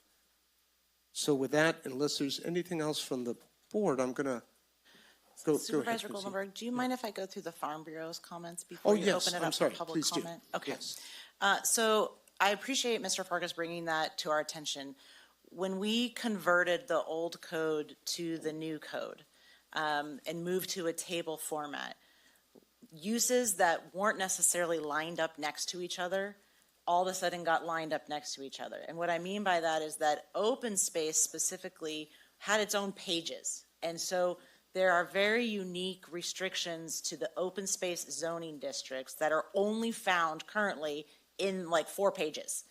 When we turned everything to landscape form and had now looking across a spectrum, the intent, the visual intent changed, because then it looked like where it was blank, it was not allowed, and where there was something written, there was instructions. And so a lot of the things that Mr. Farkas brought up, vegetation removal, the septic tanks, the wells, they only look like it's not allowed because of the new orientation of the code. If open space and ag did not share a land use table, we wouldn't be wondering whether or not we can have wells on ag land. So that being said, because we have formatted it the way, we've gone back and added some clarity to ensure that wells and septic tanks and things like that, which were always allowed and will continue to be allowed, and it matches up better with the formatting style that we have right now. A couple of other things that there was some discussion about solar farms or solar energy generation, and so let me zoom in a little bit here. We added the phrase non-commercial because commercial energy facilities, alternative energy generating facilities such as wind power currently is a conditional use and will still be a conditional use. And so we wanted to clarify that if you were having solar power generation for your farm or your activity on the site, that that's a permitted use. There was never an intention for that not to be allowed, for someone to put solar on their property for their personal use. So we are recommending that we add a word in there. Regarding the storage of petroleum products in conjunction with the primary ag use on the parcel, I think that, again, because of the new formatting, we just added in the clarity that that could also be allowed in the A20 and the A10. Wells and septic system, we added that in. Christmas tree farms, Mr. Farkas talked about them not being allowed in certain zoning districts, and that is accurate in the current code. I wasn't in conversations about Christmas tree farms, but my guess is the reason why they're not just permitted is due to offsite impacts such as traffic or noise or something like that. So I would be interested in having further discussion with those stakeholders about how and where Christmas tree farms should fit in. And perhaps we do something like we're in the code right now, where we have a list of objective standards that they would need to meet. That way they could go in as a permitted use in more districts. But I think that that's not only a conversation to have with those stakeholders, but to make sure that the public has an opportunity to weigh in on that. So I'm asking for time to do further review. The last one is regarding the language regarding vegetation removal. This goes back to my earlier statement where this is primarily, this is an issue in the open space zoning. And so as a direction in the general plan, we were adding in clarification to the zoning code about how and when open space zoning could be modified. And, does that include motorized, non-motorized, riparian, non-riparian. We use 4290 as a standard because that's kind of a picture we can all see. And so we added a lot of language into the zoning code to address clearing in open space. Well, because it's lined up next to ag, those cells were blank. And so it looked like, wait, we're not allowed to do 4290 clearing or any clearing in open space. So we added a footnote that in the zoning code to indicate that vegetation removal that's outside of the open space is something that we would consider incidental and customary. And so the intent is that it's not regulated by the zoning code. So I just wanted to add those clarifications for you because the real intent was coming from the general plan to look at clearing in open space, not generically across any other type of property in the county. Thank you. Yeah, and thank you too. Part of that, and I'll reflect back here when we were putting the vegetation management ordinance into effect. The subject came up about open space and clearing and what's allowed or not. We just need to make sure that we allow that when it makes sense, when we're trying to get people to do the proper clearances that we're asking for. So, Supervisor Heff. Yeah, I have a question, a clarifying question. So, in the open space areas, there can still be fuel reduction projects, correct? Right, and we have set up a streamlined process, this before Title 17, to have individuals who come in who need to do clearing in the open space. It's a one-page form. The first thing we do is check why it's there. Is there was there some sort of extremely, endangered resource there that what the proposed vegetation removal that would negatively impact there? Because open space, always remember, it's there as a mitigation measure. And so the county has to be very, very careful about how they would allow any sort of manipulation of that open space. We have to, make sure we're honoring the mitigation measure. But if it is clearing within the bounds of 4290 and it's not there to protect, some type of endangered animal or a cultural resource, they can clear in the open space, and that is allowed currently, and it will continue to do so. Supervisor Brandon, did you have I wanted to ask about the, so there's two sections. This is very loud all of a sudden. There's two sections. There's 17.88 on ground-mounted solar systems, and then there is the use table within agricultural and other lands that kind of, whether that all applies. So I wanted to ask, what does that mean for that? So if, one thing I brought up is the idea that if a property owner would like to do commercial solar energy generation And that is something that I think could be a significant revenue generator for the county. There's been some changes in law to support that. Right now, it seems like in all zonings, that would be a conditional use permit if it was a commercial operation. Is that correct? Yes, I believe so. It's a conditional use. Okay, and is there a reason not to allow that to be permissive within most of those? Just as an example, anything over 30 megawatts is inherently already permissive and exempts local planning codes on energy systems. So it would only, for big projects, it would be ministerial. It'd only be ones that are basically smaller than 30 megawatts anyways. I think that is just, it's existing, and it's just based on past projects that have generated public interest around a change in land use. And so I think I don't know that there's a reason other than the past practice. And on the spot, I would think, okay, would we need to look at loss of if we're talking about ag land specifically, would there be anything, loss of ag lands that the county would want to review? But that's all I can really think about at this time. Okay, if I can only throw out, we talked briefly at the workshop, but solar is now a permissible use on Williamson Act contracts. And with SB 100, this is something that $450 per acre would go into general fund revenues, which means not only the property tax improvement and jobs, but a direct fee. This could be substantial if a project, and again, the property owner would want to do it and be willing, able to.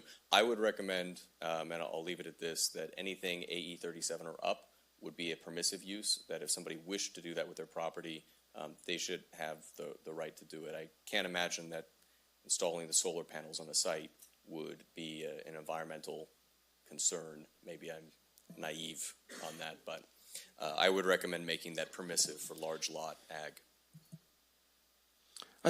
I did have one last question, then I'll reach to the public here. On the item Supervisor Brandon have is currently in the third column, the number 2 item down, I believe, the extend time for non-conforming structure. You've got it in that column. It seems like a pretty simple, if we were in agreement to extend that by 1 year just because of the time after disasters and what have you, it can take years to. Thanks for bringing that up. The reason I put it in that column is because I'm going to want to talk to legal counsel more about that. With respect, but the disaster component, I had a note and I didn't mention it. The county can, in the event of a disaster, adopt emergency ordinances that could facilitate specific disaster-related permitting processes or or recovery processes that would be modified from our existing zoning code. And so I put it in the middle category, not for today, so that I could talk more with council about it.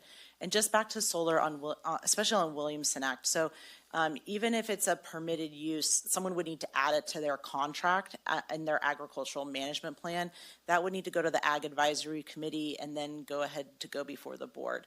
And I'm just not as up to speed on the permissive solar allowances for me to say, let's do that today. I think I would want to, again, talk with county council about that. It's just not something that I have a lot of experience in, that I'm up on the code.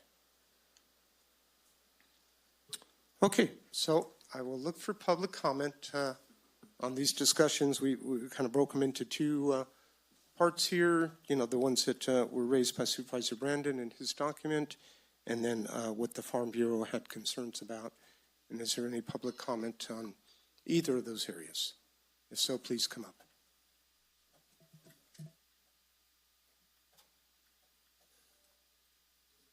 Good afternoon. Hello, Ree Anderson again. I have a question about the BP redesignation.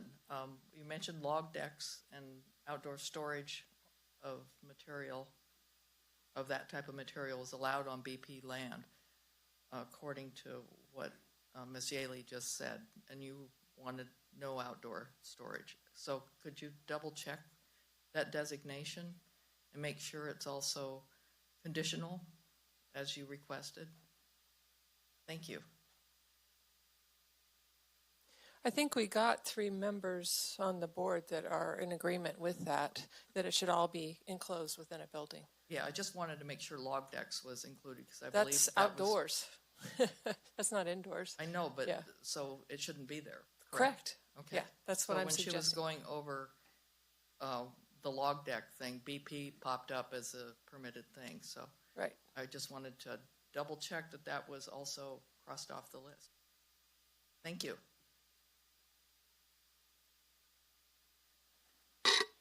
Good afternoon.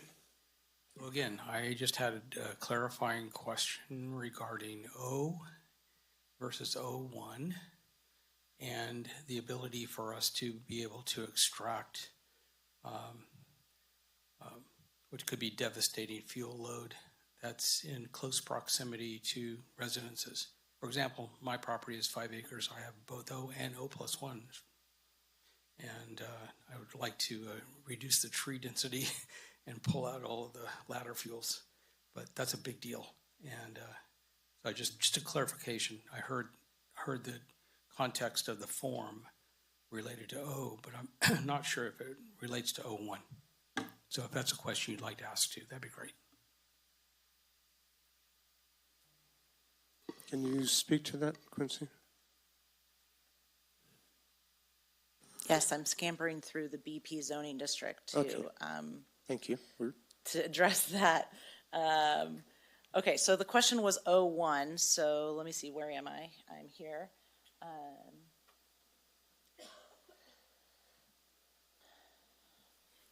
Okay, so O1, both of those are a result of a CEQA environmental review process, and O1 is more restrictive than O. O1 has a setback from it. So whatever O1 is on is got to be so important that we're not only just preserving what's in the O1 zoning district, but we're preserving what's going up to it, or we're regulating what's going up to it. And so there are provisions for vegetation removal in the O and O1 zoning district in the table. Let me go.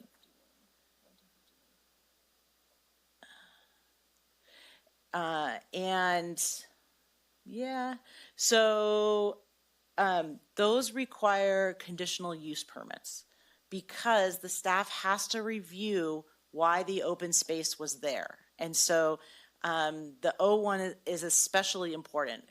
We don't just walk around putting O1 on things. And so it's very important for us to look at why it was there, because we also may need to suggest an alternative mitigation measure. It could be that since the time that the O1 was put on the resource, the conditions on the site, okay, yeah, maybe we're going to do some modifications, but we might need to substitute mitigation measures. So it needs to have more review. And that's why it's not just a straight permitted go do what you want.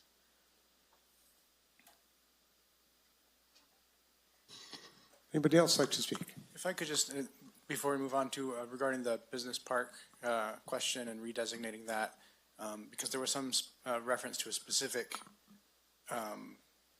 ongoing issue. I want to make sure that the board understands and the public understands that these changes are prospective, they're forward-looking. So if there are ongoing uses that were permitted under the previous regulations, those would become non-conforming uses. Welcome. Thank you. It looks and feels like the process is working. We continue our support for approval. Thank you. Yes, sir. Why not? Hi again. A quick comment. I'm working on several large-scale solar farms. A lot of my clients in the ag community in the valley. And if they're in the Williamson Act, like Quincy mentioned, there is a discretionary review to get them out of the contract because the solar use has been deemed incompatible with the agricultural limits of various conservation, but Williamson Act in particular. So there'll still be a discretionary review if it's large. Additional public comment. Good afternoon, sir. Tom Parrington again on this outdoor storage issue. I commend the board for considering indoor use in manufacturing in a business park environment. And what is left out is my request that you have outdoor storage in a commercial C2 zone, which will give you more control, because outdoor storage doesn't add anything to the county. And even with all the mitigation of trying to screen, it doesn't produce jobs. It doesn't produce tax revenue. It's just a waste. So I hope you would consider my request to again add a conditional use permit requirement in C2. Thank you. And just to follow up with that, that is accurate. So I just want that it is right now a outdoor storage in C2 is proposed as a permitted use, not a conditional use. It is the only place that it is allowed, and I don't have the manufacturing up right now, but in the commercial land uses, outdoor storage is C2 is the only permitted zone for outdoor storage, following the extra provisions we're putting in there regarding screening and location and things like that. Okay, but on the C1, there's still. It's conditional. With a conditional use Conditional permit. use permit, correct. It is. And where we ran into the problem with the Leslie hearing, quite honestly, was that the interpretation of how much storage was fitting for a C1, basically. And we went back and forth as a board, but I think the message was pretty clear that nobody was excited about having a large-scale, heavy equipment in a C1 atmosphere. And so maybe not right now, but I'd still like to see that looked at some more so that we perhaps change the definition of outdoor storage to reflect what is more reasonable and more in line with neighborhoods, especially that are abutting up against a residential area. So that still needs to, and Supervisor Half, go ahead. Yeah, I just wanted to make sure that we're all in agreement that there is a place for log decks, especially when they're combined with like a biomass project. You have to have a place to bring the logs to in order to be processed. And so I don't want us to have unintended consequences by saying blanket no more, So we've got to be careful about that. Okay. Thank you. Before we get back into more board discussion, I just want to make sure we're done with public comment first, and I apologize. Is there any more public comment before we bring it back to the board here? Okay, seeing none, Supervisor Brandon. Great, thank you. And I was just going to bring up on that conversation that I think what we're talking about is allowing it as an accessory use, basically to a biomass project, I think the point was well received about. And I'm sorry, Supervisor, I'll interrupt. I'm going to close the public hearing at this point. Thank you. Okay, continue, please. Just that where it's an accessory use to, for example, doing direct sales like at a Sonora lumber type establishment, or where it's to a biomass plant or it's serving a separate purpose. I think the issue was simply just a permanent storage yard that's outdoors. So throwing that out, that we're probably not, I don't know if we can wordsmith it in this meeting, but I certainly would agree that a more nuanced definition of that, supporting what Supervisor Campbell brought up as kind of the reasonable purposes for it, but avoiding that, and I think that's just going to be a hard little thing to kind of have to engineer with it. So only wanted to show support with that. I did want to ask for the outdoor storage because we talked about the zonings with it. I wanted to throw out one thing, which was I know that there are screening requirements in the ordinance, but what that means is when you're driving along a highway or a major collector, there's a chain link fence or there is a metal slat chain link fence. It's not pretty. It's not hiding it. It's still taking up a prime view shed wherever it is in the county that is zoned commercial that could have a higher and better use. I wanted to bring up the idea that these would basically no longer, and it would not be within the zoning permissive or conditional use, but this would be, I don't know if it's an overall development regulation standards, not basically adjacent to, again, a highway, a major or minor arterial, or a major collector. So they would still be allowed within the county, and I'd say I have no issue with them being built somewhere. I do have an issue with them being built on prime commercial land, which we have so limited amounts. I'll speak to a few specific projects. Like I said, I don't hate them, and I know I'm just beating down on them, but Where we're talking about intersections such as at the Pedro Y, where there is a lot of potential for transportation and all of that, where we're talking about Highway 108 south of Jamestown, which is a prime commercial corridor. We're talking about Tuolumne Road, which has a lot of other, I think, large business park type revenue producing entities. It's really not in character, I guess, with what I kind of would love to see in those areas. So I don't know if I'm the only one that would like to not see those on major roads, but I wanted to kind of bring that up. Supervisor Kirk. I would just say I agree with some of your logic there. My question is back to, is that something we address now or is that into the future?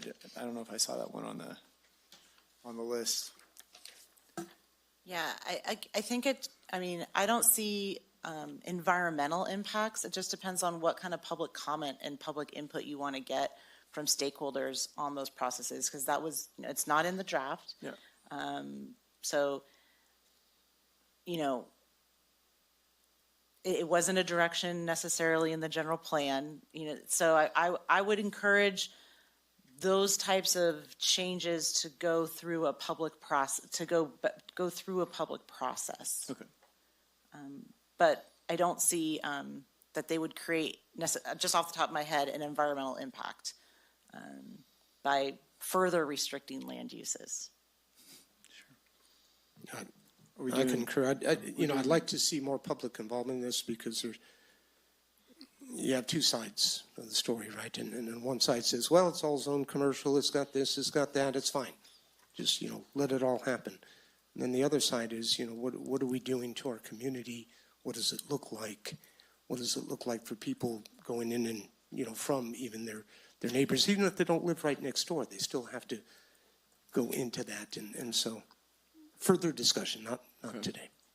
Do you want me to do my comments? Yes, please. Okay, I'll do my closing comments, and I'm going to open it up real quick. I asked for the printout of our priorities, our objectives, action items, and I went through anywhere in here where it talks about policies regarding housing. And what I found real quick, and I'll get to the reason why I'm bringing this up. What I found was, let me go back to the beginning. Why am I getting out of sorts? Here we go. We've done go live permitting. That's checked off the list. There's 3 things on this list that we've done. Those are checked off. So there's some capacity right there within CDD.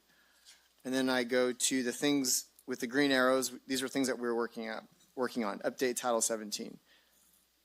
We'll see how it ends today, but we might be done with that. 2 items, Quincy, apply for CBDG and home funding in the next grant cycle, and also complete Prop 68. Where are we at with those? And let me just jump ahead of you so you know what I'm trying to get at. This conversation is making me realize how important, I know how important Title 17 is. And I kind of share some of Supervisor Brandon's sentiments of, if we approve this, when will we see it again? And so what I'm trying to find out is, where is there capacity for you within this list?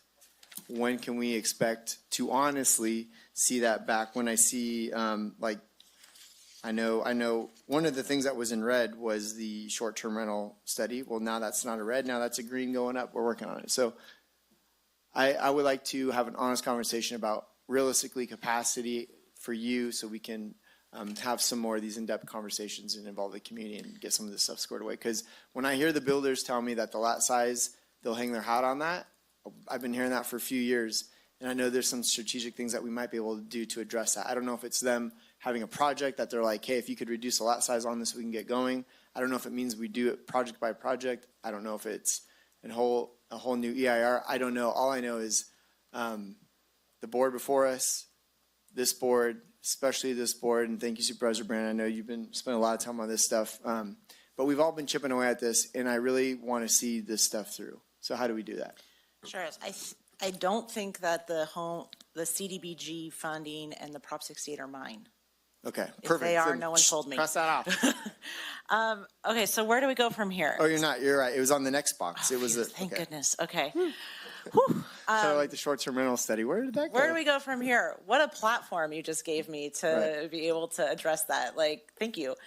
Where do we go from here? Well, your board has invested a full-time staff member in housing. And so it is very clear that We will continue to do the work, whether it's in that document or generating out of our work groups or generated from board discussion or generated from this list. Like, that is what Tamara is here to do. And so if you remember at the board workshop, I think I said I was done crying about capacity issues.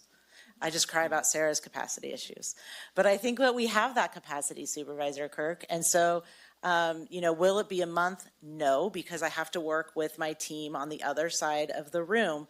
But in terms of getting these housing programs and policies and things back before you, you invested in that, and I think that we've been delivering on it, and we will continue to deliver. Okay. So Sarah told me I'm not allowed to give timelines, but Tamara has the ability to start picking this list off and work on that while we're working with county council. Other things that I'm involved in, clean and clear, getting that moving forward. Those are big. That's sort of one thing I'm looking forward to in terms of what happens next, in addition to working with Tamara. But the next thing really is something that we haven't talked yet about here at the board. We've talked about it at TCTC, and that is looking at the counties, going back to the land use plan, the land use map, and looking at the constraints that were just sneaking up on us when it was approved in 2019 in terms of vehicle miles traveled regulations, or looking at fire hazard severity zones. Those things were just starting to sneak up on us when the general plan was approved in 2019. The map that's in the general plan goes all the way back and dates from like 2012 to 2013. So the map that we approved in 2019 was already really out of date. And so it's my intention, and I talked a little bit at TCTC with this, because we're working with Darren Grossi, his staff, and we've been working for maybe a year, kind of starting to set this conversation up for once we get over this hurdle to come back before your board and start talking about looking at the land use maps again, looking at growth scenarios in conjunction with our utility partners and other stakeholders, making sure that we are all working together to look at housing issues across the county. Are they going to go in Jamestown? What are we doing about infrastructure? Should they go in somewhere else? Where are our partners? Those are the conversations that need to happen next. So when I'm looking at what's next, Title 17 related to housing issues, the ag stuff we can take care of. Title 17 related to housing issues goes to Tamara. And I think I come back to you looking at going back and looking at the land use maps, and and laying out a process with you about what does that project look like. Okay. So I'm going to give a suggestion, then I'll do I'm on my closing comments. But my suggestion is, these things, it would be great. I would hope, maybe, Tamara, that you could take this back with that working group and see where these fall as a priority, and then maybe let us know as a board, have another conversation about what that might look like as a priority as far as getting done, and whatever else might become of that monthly meeting that you have. I'm hearing the size of the lot is number one. So my closing comments. First of all, thank you. It's so generic, but we mean it when we say thank you, guys. Thank you, Tamara, for your work on this. The consultants, I know it's been a long time coming. When I got elected, and then the general plan was passed, I think a month or two before I was seated at the dais. I remember getting up at public comment. It was the day before. Is it the day before? Wow. The day before. Not that I'm keeping track. Good memory. Yeah, you were there by my side. And I remember getting up and saying, look, because the big thing then was fire. We just got out of Paradise. And I'd read the general plan, even though I had no idea what the hell I was reading. I'm just a kid getting in politics. But the big concern then was fire. I felt like, okay, did pretty decent at fire. But I gave my 2 cents for that board at the time to approve the general plan. Shortly after that, the next day, thank you, Campbell, seated as a board member. And then I started hearing from folks really quick. General plan's great, but it's really nothing without Title 17. Okay, what's Title 17? Start getting into Then we got a presentation, I think a few months later, from Quincy, which was, remember the cake, Quincy? You gotta have a cake with all the layers? Yep. So I feel like we're finally to the point where we're putting the layers on the cake, but for me, what I'm realizing is we can't really eat that cake until we get some of these, you can hit the ground running, but if we're gonna eat our cake, we really gotta get some of these other things squared away. So I feel like we're there, but we're not there all the way, but we're there enough today for me to support this. Today it was really nice hearing some real life situations like the hotel. I mean, at the end of the day, I think the resolution, the first whereas says it the best. It says the Tuolumne County Board of Supervisors has prioritized efforts to increase the supply of workforce housing and identify the need to streamline development process for residential development. I feel like this has been maybe a decade coming, and there's been a whole paradigm shift as far as with this board, the previous board, with CDD, with everybody involved. It's not like we just want to turn into the Bay Area. We just want to do infill projects. We want to look at things that have been sitting stagnant for decades, literally, and say we can use it for something better. We can use it potentially for housing. We can mix it up. We can stop making things look so dilapidated. And I brought up the Tween Heart Shopping Center, and it's kind of funny because as any person who wears a hat, who has control over anything, you kind of appreciate the ability to say yes or say no. That's part of our role as a supervisor. But if I want to be honest with myself as a landowner and property owner, is it really fair for me to be able to say to one project no and another project yes? Now, I voted against the Tween Heart Shopping Center because I don't like the landlord. He did a horrible job of managing that place, treated people who worked in those conditions in my response or in my thoughts disrespectfully, and I don't want to have more bad landlords owning properties and creating conditions like that. The problem with that mindset, though, is that you're taking people's property rights, and if you drive around Tuolumne County, there's plenty of bad landlords. So for me to sit up here as a person, being able to say no to you, yes to you, because maybe I don't like you as a landlord. Although that's great that I have that ability to do it, it's really not fair. And so I bring up the Tween Heart Shopping Center because at the end of the day, what's funny is our board still did approve it. And the reason being is because that first whereas. We want to do things different. We want to get development. And at the end of the day, those people are still going to be held to stringent, even though they're going to do a streamlined process, there's site and design standards that they're going to have to meet. So let's bypass the people who want to wear the hats, who have the ability to say yes or no, and really not make it a fair process and leave people in limbo, which is why people haven't invested here in so many years. And let's make a better process that's fair and objective. And guess what? If they don't want to go through the streamlined process, it's going to go through the other process of the Planning Commission and the board, and we'll deal with it then. So even though, again, I bring up the Tween Heart Shopping Center, if I'm going to be honest with myself, I would rather be fair and objective to that property owner as I would be to any, because I think we owe it to people who it's, we're a free market, and you can't be if you're doing the processes that we have had in place. So that's enough of my story. I am going to support this. And one thing I wrote down, it's something my grandfather used to say all the time. You guys have heard it before, and it's actually one of the only tattoos on my body. It's on my arm, but it says, good is the enemy of great. And usually I try to do things great. But in government, if you can just start off doing good, you're off to a great start. So we're doing good. We can make it great, but I'm not going to hold it off trying to go for perfection. But what I do want to do, and where I'm really going to be, Tamara, I'm going to be following up with you whenever we have ClearGov presentations.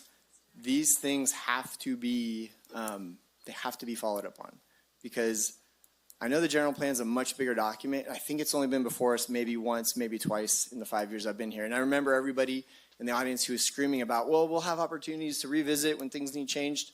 Supervisor Brandon's comments, yeah, I think I've only seen it once or twice. I don't want to see this once or twice in the next 5 years. I want to see it like 10 times in the next year if that's what it takes, because that's what we need to do to make it great. So thank you, board, this has been a long day. Thank you, Jaron. I know you put, we've all campaigned on housing, but I know you've put a lot of energy, and at times it was really frustrating because it was like 400 comments, please stop it.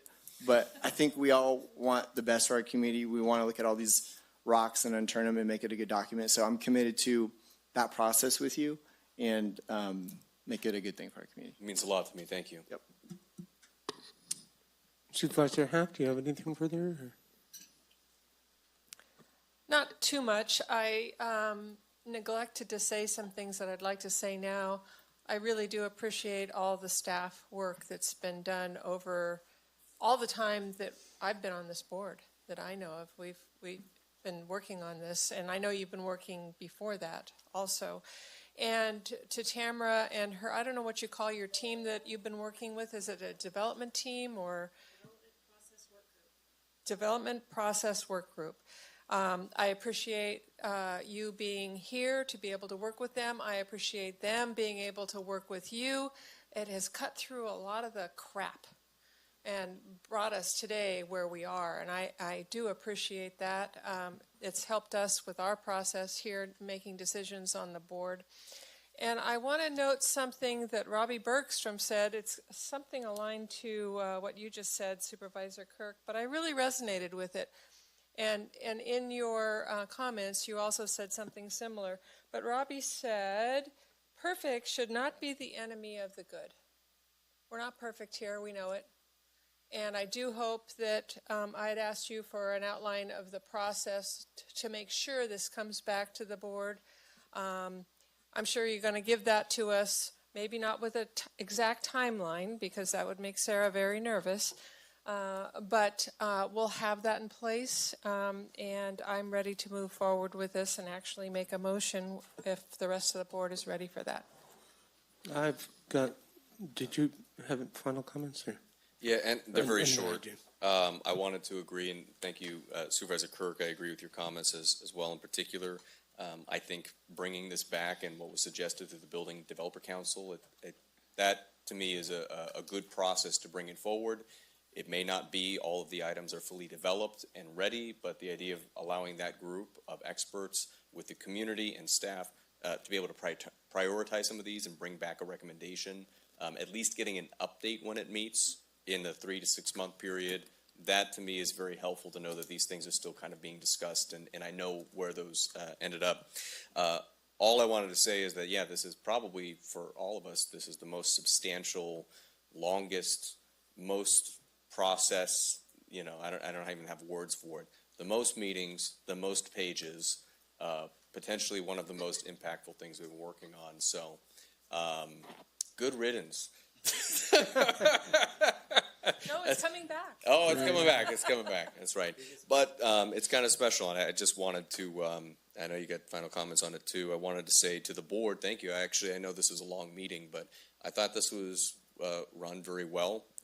Chair Goldenberg, I think you did a really excellent job. I wanted to thank the members of the public for everybody's comments too, and for all the discussion up here that I thought was really positive. I think today was a very high watermark for policymaking. So, Supervisor Campbell, you have a final comment? Sure. Yeah, and I really echo and agree with the comments of my colleagues, especially with the thanks to staff and all the work that they have done, and absolutely thank you to the people who have participated in this process. I did participate in the general plan discussions 6 or 7 years ago when those were going on. I can tell you categorically this has been a much more lengthy, open, and process that has involved a lot more feedback and give and take between community members, staff, and elected decision makers than that process was. So I'm really proud of that. I think that where we are today is trying to right the ship. Our county saw very significant growth in the 70s, 80s, maybe early 90s, and there was a sentiment at the time that we were growing too fast and that we needed to pull back on the reins. And so a lot of restrictions to development were put in place at that time, things safeguarding green space, things that our community felt were at risk of being lost. And so at the time it made a lot of sense.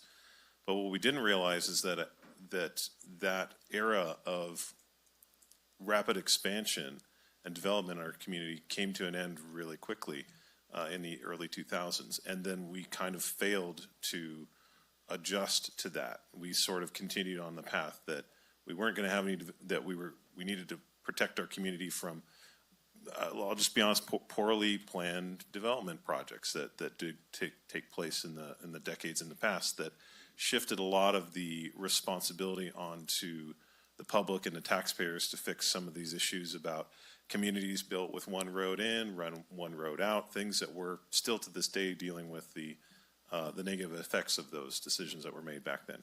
And so we didn't want to make the same mistakes, so we put a lot of these safeguards in place, but what we ended up doing was making it difficult for any kind of housing development to take place in a way that was affordable or that was attractive to developers and the people that, I mean, it's their job to develop land and be able to make a profit on that. Otherwise, you know, it's not a great business plan if you're not turning a profit. So I think where we are now is a much closer to a comfortable place where it allows a reasonable amount of oversight by county government and by extension the people of Tuolumne County, so that we don't have the type of poorly thought out development in the past. I think most of those kind of projects are just impossible now given state regulations and county regulations. So I'm less concerned about that. And what we've done is made it so that we have clear direction, and if you play by these rules, if you check these boxes, you can get your project done. And I think really from what I've heard in the development community and builders, that's really what they've been looking for more than anything is tell us what the rules are and we'll follow them. But if we don't know what the rules are, you know, it just makes planning really difficult. So we have rules, we have timelines, we have, I think, clear guidance on a lot of critical issues. And I'm honestly much less concerned with commercial, industrial, other application elements of this than I am with housing. And I think I'm probably not alone in that. But we have to get housing built in Tuolumne County. It is critical to everything up and down from our ability to hire and keep employees, to allow businesses to hire employees. We've heard about the issue with some of the lodging businesses and with the ski resorts. They just can't hire seasonal workers, and that we have to do something about that. So all of those things are outlined in Title 17, and I'm proud of that. I think we kind of looked at the key areas that need immediate attention right now and put those in Title 17. We could get into, I think the fact that we're at the point where we're looking at more detail-oriented elements of it is a really good sign, because that means that the big issues, the ones that everybody knows about and everybody's been complaining about and talking about for 10 years or more, those are addressed. And so now we're down to the more granular elements. So I'm really supportive of this, and I would be happy to second the motion when Supervisor Haff, if she wants to avail herself of making the first. But what I would just ask is, so we've made some suggestions and comments.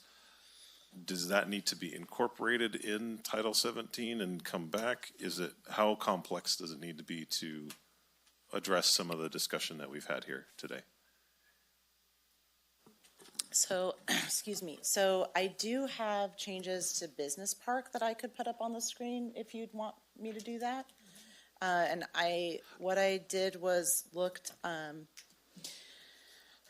and I will clean this up so that everything has the right line and spacing. But basically, I went through and looked at what I think, if it were to happen outside, could be not maybe a very nice land use next door. And so tried to say, okay, indoor, outdoor, permitted, conditional. Open storage of equipment and materials, that's typically an outside land use. That's why we call it open storage. So changing it from permitted to commercial. Same thing with log decks, permitted to commercial. Genuine, sorry, what? Conditional, what'd I say? Commercial, yeah, sorry. Genuine manufacturing, process, and refining. Clarified that indoor permitted, outdoor is commercial. Conditional, oh my gosh, it's a long day. Whew. I have a couple more up here that clarifying that indoor agricultural processing is a permitted use, not outdoor agricultural processing. I don't think we want that in the business park. Let me just see if there were any more. Bear with me, sorry. Close your eyes, I'll tell you when to open them so you don't get dizzy. That was it. So that's my cursory list of what I would recommend today.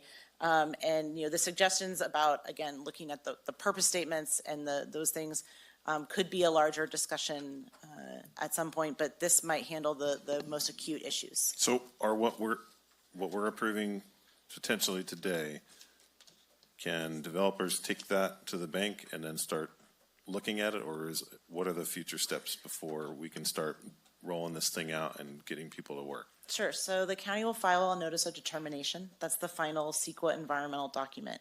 And then there's a 30-day period of time where someone who has standing could file suit. And it also, concurrently with that time frame, there's a 30-day time for the ordinance to go into effect. And so those things will happen simultaneously. And so in 30 days, if there is no litigation filed, and then the ordinance would be in effect. Well, the ordinance will be in effect. And then those are the new rules that we would be working under. Okay. And then if there is litigation, then you have no way of knowing what that type of process would be. Well, no, we do know the process. I mean, it's a very clear, there's a very clear process when litigation is. Now I'm really talking out of my lane. Do you want to, I mean, I don't know how much detail you want, but there is a process that happens. And in terms of the timing and the impact on the project, that piece does depend on the actual language in the litigation. Okay. I was just, and thank you, I was looking for a reason to highlight the fact that I would like to get something going sooner rather than later, because, we still have some hurdles to overcome, and we're not going to know what those are until we at least pass this. The other pass this step. Supervisor Campbell, that'll be happening in anticipation of those 30 days, is Tamara and I will be working together on updating our handouts, our procedures, to making sure that they're reflecting our current processes. And so we have some exciting ideas about how we want to make sure we roll those out. So I think someone said that so folks know what the rules are before they come in. All right. So I've got some final comments, and then we'll move forward on this. Again, the outdoor storage issues, we need further examination on how to flush that out. But really, I'm pleased. I'm pleased with our session today. I felt it was very productive, very thoughtful. We had good discussions amongst the board, staff, the public. Went back and forth, so I'm very appreciative of that. And what we're doing is we're looking to the future and trying to some extent, as Supervisor Campbell mentioned, make up for some lost time in that we let things escape and we got behind on issues, especially housing. And so this has given us some opportunities to move forward where we need to be, which is good for the health of the county and the overall. But we want well-managed, careful growth, and we want it done in the right way, but we also need to do our part to encourage that. So with that said, I believe Supervisor Half had made a motion with Supervisor Campbell seconding. I needed to ask something. Sure. And I don't know if this is to Sarah or Quincy, but we have made some changes. And so I don't know if my motion needs to be incorporating those changes. Yes, if you want those changes to be incorporated into what the board's approving, the motion needs to include that. And I wanted to note, we had the changes that we just discussed with regard to business park, but there were also a couple of changes that were discussed that were made in response to Supervisor Brandon's comments and the Farm Bureau's comments. So if you'd like those to be included, then they need to be included in the motion as well. And those are all came up on the screen as staff recommended changes. So your motion could include a reference to the recommendations that were presented today, this afternoon. A staff recommended changes. And then mine would not be staff recommended. No, Business I plan- put them on the screen Oh, as you did? recommended changes. Okay. Yes, you gave me Okay. the general instruction and I recommended them. So that still meets staff recommendation. I think we're And that good. would be under the approval of the ordinance update? That's correct. Okay. All right, so I'm ready to make a motion to approve the CEQA addendum for the project and file a notice of determination, making findings outlined in the staff report. That's one. The second part of this is approval of the ordinance update, to update Title 17, including all the staff recommended changes based on the findings outlined in the staff report and here today on the screen. And then finally, number 3, to adopting the objective site and design standards by resolution. Supervisor Half, could you also add into your motion the ordinance code changes for section 34010K? Sure, I'd be happy to add section 3.4.010K of the Tuolumne County Ordinance Code. I'll second. Okay, so I have a motion by Supervisor Half, second by Supervisor Campbell. All those in favor, please say aye. Aye. Aye. Any opposed? Any abstain? Thank you very much, everyone. Thank you very much for your time. Okay. Okay, so that's the main part of our meeting today. We are moving to closed session, but do we expect any report out from closed session? No? Okay, so if I can have the board clerk read closed session, please. Item number 3, closed session conference with labor negotiators Tracy Riggs, County Administrator, Karen McGettigan, Human Resources Director / Risk Manager, and David Vasquez, Sheriff Coroner, Authority Government Code Section 54957.6, all bargaining units. Okay, and is there any public comment on the closed session item? Okay, seeing none, we will move into closed session, and let's take a good 11-minute break. So we'll start closed session at 10 after. Yeah.